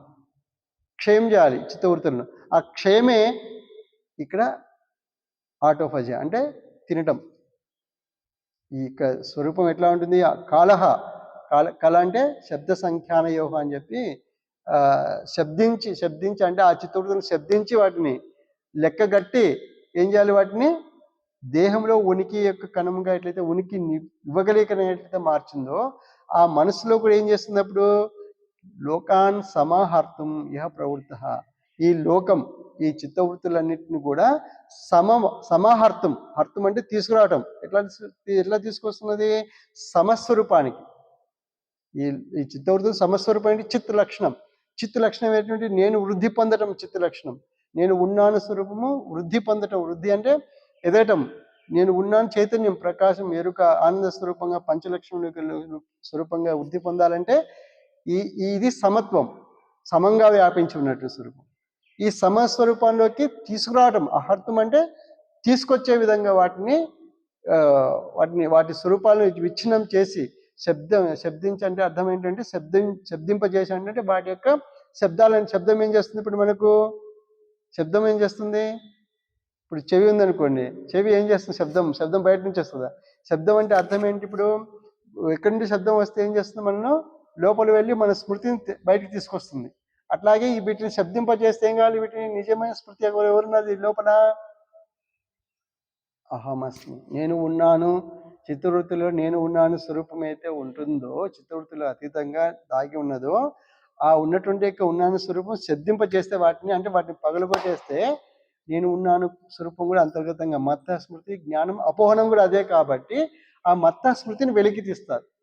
ఎట్లా దాన్ని మెల్టింగ్ చేస్తారంటే కాలహ స్వరూపంగా శబ్దించి సంఖ్య లెక్క పెట్టడం. ఎంత లెక్క పెట్టాలి? అది సమాహర్తం, సమస్వరూపం. సమం ఎవరు ఇక్కడ? అహమస్మి, నేను ఉన్నాను అనేది సమం. ఈ సమస్వరూపానికి, ఉనికి ఇచ్చే స్వరూపానికి వాటిని ఒక్కొక్క చిత్త వృత్తిని చిత్ లక్షణముగా పరిణామం చెందిస్తారు. ఎవరు? అహమస్మి. ఏ స్వరూపంగా? కాలహ అస్మి. కాలహ అంటే లోకక్షయం. ఈ లోకం ఈ చిత్తవృత్తుల యొక్క లోకం అన్నిటి కూడా క్షయం చేసి నేను ఉన్నా అనే యొక్క స్వరూపాన్ని ఎరుక స్వరూపంలోకి తీసుకొచ్చేటువంటి వృద్ధి చేసి, ఆ వృద్ధి ఎట్లాంటిది? సంపూర్ణంగా సమగ్రంగా అహమస్వరూపంగా నేను సమగ్రంగా చేయటానికి ఏం చేయాలి? వీటిని ఆ స్థితికి తీసుకురావాలి. ఒకటి చిన్నాభిన్నం శబ్దింపజేయటము, దాన్ని క్షయం చేయటం. సంఖ్య ఏంటి? లెక్కగట్టేటువంటి సమాహార్థం. నేను ఉన్నాను యొక్క స్థితికి హోదా, ఎటువంటి హోదా ఇవ్వాలి? వాటికి నేను ఉన్నాను హోదా ఇవ్వాలి. మైథుకైటపులకు ఎటువంటి హోదా ఇచ్చారు? నేనునే ఇచ్చారు. అంతే కదా? వైకుంఠంలో అడుగుపెట్టగానే ఆ విష్ణు స్వరూపులు ఏమైనారంటే విష్ణువునే ఇచ్చేశారు. విష్ణువునే ఎట్లయితే వాళ్ళకు చేరువ ఇచ్చేశారో, అట్లాగే అంటే వాళ్ళని విష్ణులోకి ఎట్లా లయం చేసినా విష్ణువు ఎట్లయితే అయిందో, లయం స్వరూపం అయితే విష్ణువు అయినా అట్లయితే ఎట్లా అయిందో, అట్లాగే ఇట్లా అహమస్మి స్వరూపం, అహమస్మి ఆటోపజన్ స్వరూపంలో ఇది క్షయం చేయటం ఒకటైతే, శబ్దింపజేయటం ఒకటైతే, అంటే ఆ శబ్దానికి అవి విచ్ఛిన్నమైపోయి ఏమైపోయినాయి? మత్త స్మృతి అపోహనం పోయి, ఆ మత్త స్మృతి జ్ఞాన రూపంలో పరిణామం చెంది అది సమాహార్థం, సమస్వరూపానికి తీసుకురాగలుగుతున్నది. ఎవరు? కాలహ అస్మి. అహమస్మి కాలహ స్వరూపం. కాలుడు అని చెప్పి కాలహ అంటే మనకు తెలుస్తుంది. అంటే కాలస్వరూపం అయిపోయి ఏం చేశారు? ఈ కాలస్వరూపం ఏంటంటే క్షయము, సమాహార్థం. క్షయం చేయటమే వృద్ధి అంటే ఆ చిత్తం తీసేయటమే నేను యొక్క వృద్ధి అయితే, ఉండటం ఏంటి? సమాహార్థ సమమైన స్థితికి తీసుకురావటం ఏంటి? ఇహ ప్రవృత్త. వృత్తి ఏంటి? ఇక్కడ వర్తనం ఏంటి? నేను ఉన్నాను యొక్క స్వరూపము మనసులో ఏం వర్తిస్తున్నది? ఎట్లా వర్తిస్తున్నది అంటే సమాహార్థం, సమస్థితికి తీసుకురావడానికి. అంటే ఆ మధుకైటపులు ఎక్కడెక్కడో తిరిగే వాటిని ఎంత చిన్నాభిన్నం విఘాతంగా చిన్నాభిన్నం చేసేటువంటి యొక్క ప్రక్రియ నుండి వాటిని తీసుకొస్తూ ఏం చేశారు? అదే రూపం అత్యద్భుతం హరేహి అని చెప్పింది. మీకు భగవద్గీతలో చివరిలో ఉంటుంది, సంస్కృత్య రూపం అత్యద్భుతం హరేహి. అత్యద్భుతమైన హరి స్వరూపం ఏంటి? ఇక్కడ మనసు ఆ హరిస్వరూపం ఏంటి? తీసుకురావటం. ఎటువంటి తీసుకురావటము? అత్యద్భుతం రూపం చేసుకుని ఉనికి రూపానికి తీసుకొచ్చి వాటిని ఉనికిమయం చేసి చిత్తవృత్తులంటిని అభావం చేసేసి నేను ఉన్నాను స్వరూపంగా వైకుంఠంలో నివాసం వాటికి ఇచ్చి, ఇంకా అక్కడ ఎవరున్నారు? విష్ణు స్వరూపమే ఉన్నది. ఇట్లా ఏమిటంటే అహమస్మి ఆటోపజ అనేది కాలహ అస్మి లోకక్షయ ప్రవృద్ధ లోకాన్ సమాహార్థం సమముగా చేయటమే ఇక్కడ వర్తనం. ఎవరు? అహమస్మి వర్తనం మనసులో ఏం చేస్తుంది? అది ఆటోమేటిక్గా చిత్తవృత్తులు మానేస్తే ఏకాదశి రోజు ఏం చేస్తుంది? ఇంకా ఒక మంత్రం ఉంది, అది చెప్పుకొని ముగిద్దాం చివరికి. ఇంకా అది ఉపవాసమే కదా అందరూ, ఉపవాసమే కదా అందరూ. కాబట్టి ఉపవాసంలో ఇదిగా పూర్తి చేద్దాం. అసలు ఎందుకు తినకుండా ఉండాలి, ఈరోజు ఎందుకు తినకుండా ఉండాలి, తాగకుండా ఎందుకు ఉండాలి అంటే అన్నీ మానేసిన ప్రపంచంలో దేహానికి ఇవి మానలేవు. అందుకే దేహభృత త్యక్తుం శక్తం అశక్తం అని చెప్పారు. అంటే దేహభృతుడైనటువంటి దేహం ధరించిన వానికి కర్మలన్నీ త్యజించడం అశక్తం, శక్తం అన్నమాట, అశక్తం అవుతాడని చెప్పి. అయితే ఇక్కడ ఏంటంటే అనుభవపూర్వకంగా మనము అహమస్మి స్వరూపాన్ని అనుభవరూపకంగా నేనున్నాను స్వరూపాన్ని, నేను ఉన్నాను తింటుందా తాగుతుందా, ఈ రెండు చేయదు కదా. మనము కోరి చేసేదేంటి, కోరి చేసేదంటే దేహం కోరికలు అంటే వేరే కోరికలు అట్లా కాకుండా దేహపరంగా కోరి చేసేది ఏంటి, ఇవే కదా. కాబట్టి ఈ రెండింటి తీసేస్తే అప్పుడు వైకుంఠం ఏకాదశి వైకుంఠం అవుతుంది. అంటే ఇప్పుడు ఏకాదశి ఏమవుతుంది, వైకుంఠం అవుతుంది. వైకుంఠం కావాలి కదా, వైకుంఠం పోవాలి కదా దాని దర్శనం. కాబట్టి ఇప్పుడు ఏం చేయాల్సింది ఏంటి, అహమస్వరూపానికి ఇవేమీ లేవు. కాబట్టి ఈరోజు అనుభవం ఏంటంటే ఏమీ తినకుండా, నిద్ర కూడా వృత్తే, తినటము వృత్తే. ఎన్ని వృత్తులు పోయినా వృత్తి పోదు, పోని వృత్తి ఇది.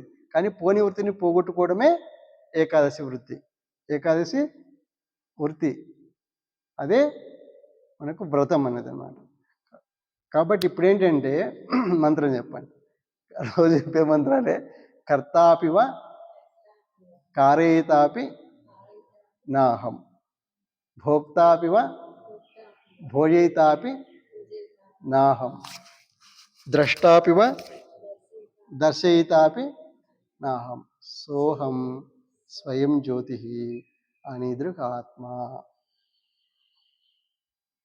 ఇంత ముగిద్దాంగి లేవు. ఇప్పుడు చూడండి, కర్తాపి నా కర్తృత్వం నా కర్మాని పోయింది, కారయిత లేదు, నా కర్తృత్వం నా కర్మాని లోకస్య సృజతి ప్రభు. అట్లాగే కారయిత లేదు, చేయించటము లేదు. నాదత్తే కస్యచిత్ పాపం నా చైవ సుకృతం విభు, రెండు లేవు. అంటే కర్త చేయటము చేయించటం కానీ, కర్తాపి కారయితాపి, భోక్తాపి భోజయితాపి. తినటం ఉందా, ఇప్పుడు తినకూడదు ఇంకా మీరు అవన్నీ ఇంకా అక్కడ ఉంది, తినాలని మీ చిత్తవృత్తి ఇప్పుడు మనస్సు అంటున్నది, మధ్య మధ్యలో అక్కడికి పోయిస్తున్నది మనస్సు. అయితే మీరు కూడా అయితే ఏకాదశి అయిపోయింది అయితే.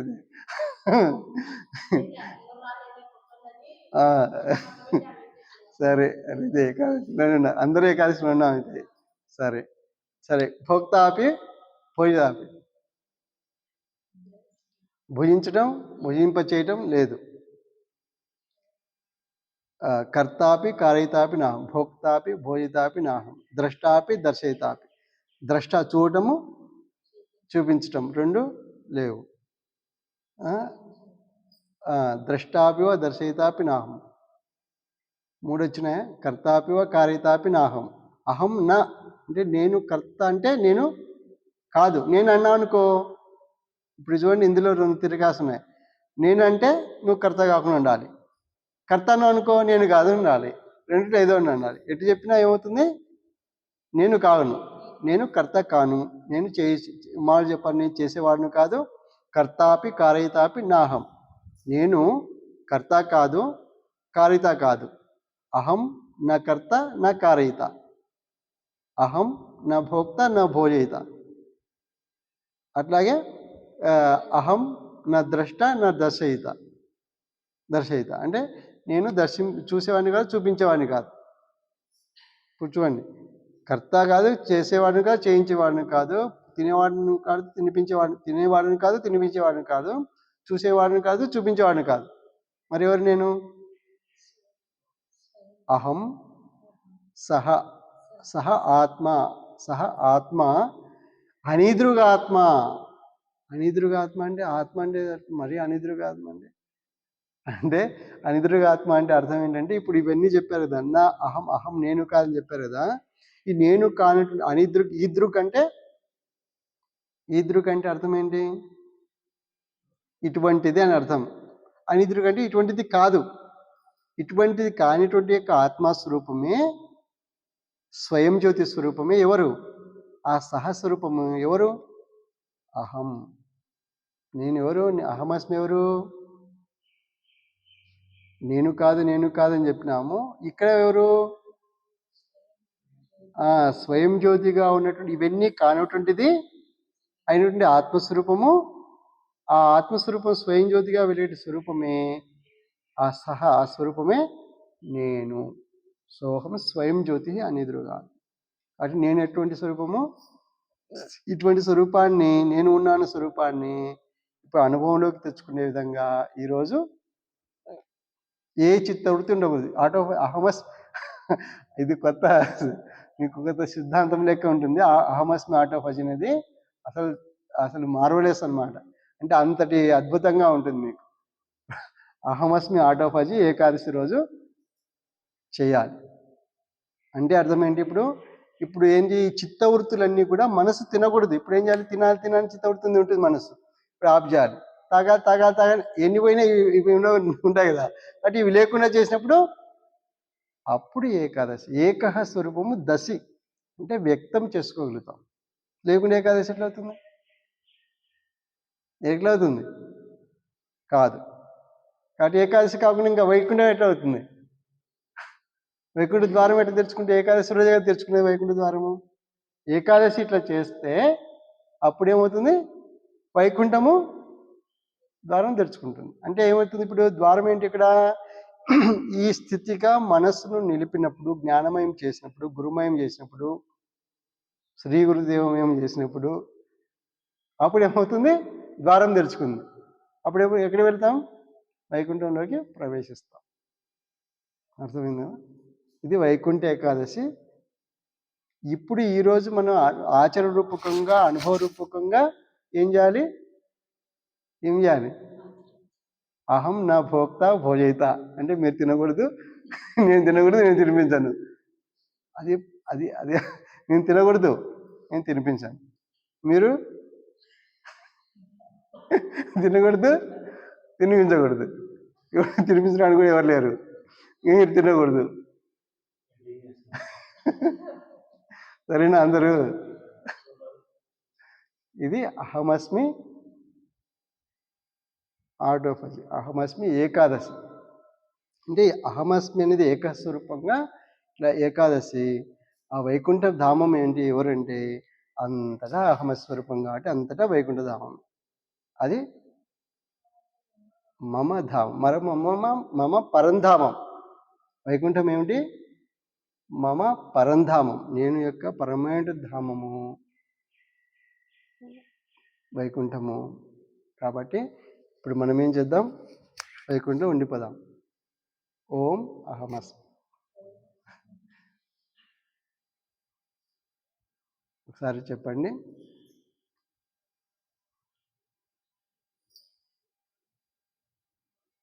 అహమేవాసమేకోగ్రే నాన్యత్ సదసత్పరం పశ్చాద్ అహం యదేతచ్చ యో అవశిష్యేత సోస్మ్యహం. ఓం జగద్గురవే నమః.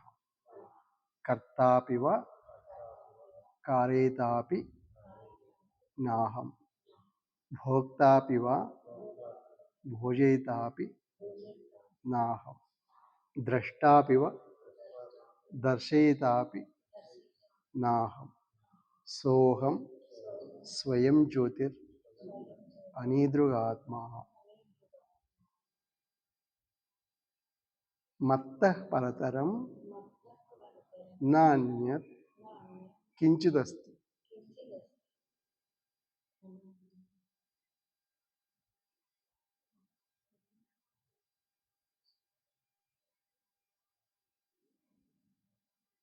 ఇది మనం సారాంశం అన్నమాట. ఓం అహమస్మి. ధ్యానమూలం గురోర్మూర్తి, పూజామూలం గురోః పదం, మంత్రమూలం గురోర్వాక్యం, ముక్తిమూలం గురోః కృపా.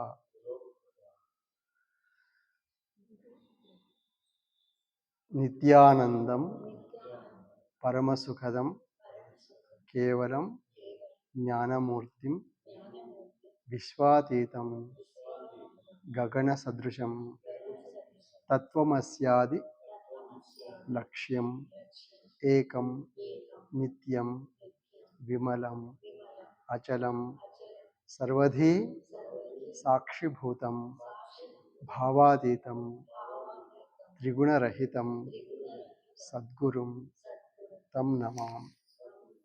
ఓం శ్రీ గురుదేవాయ నమః.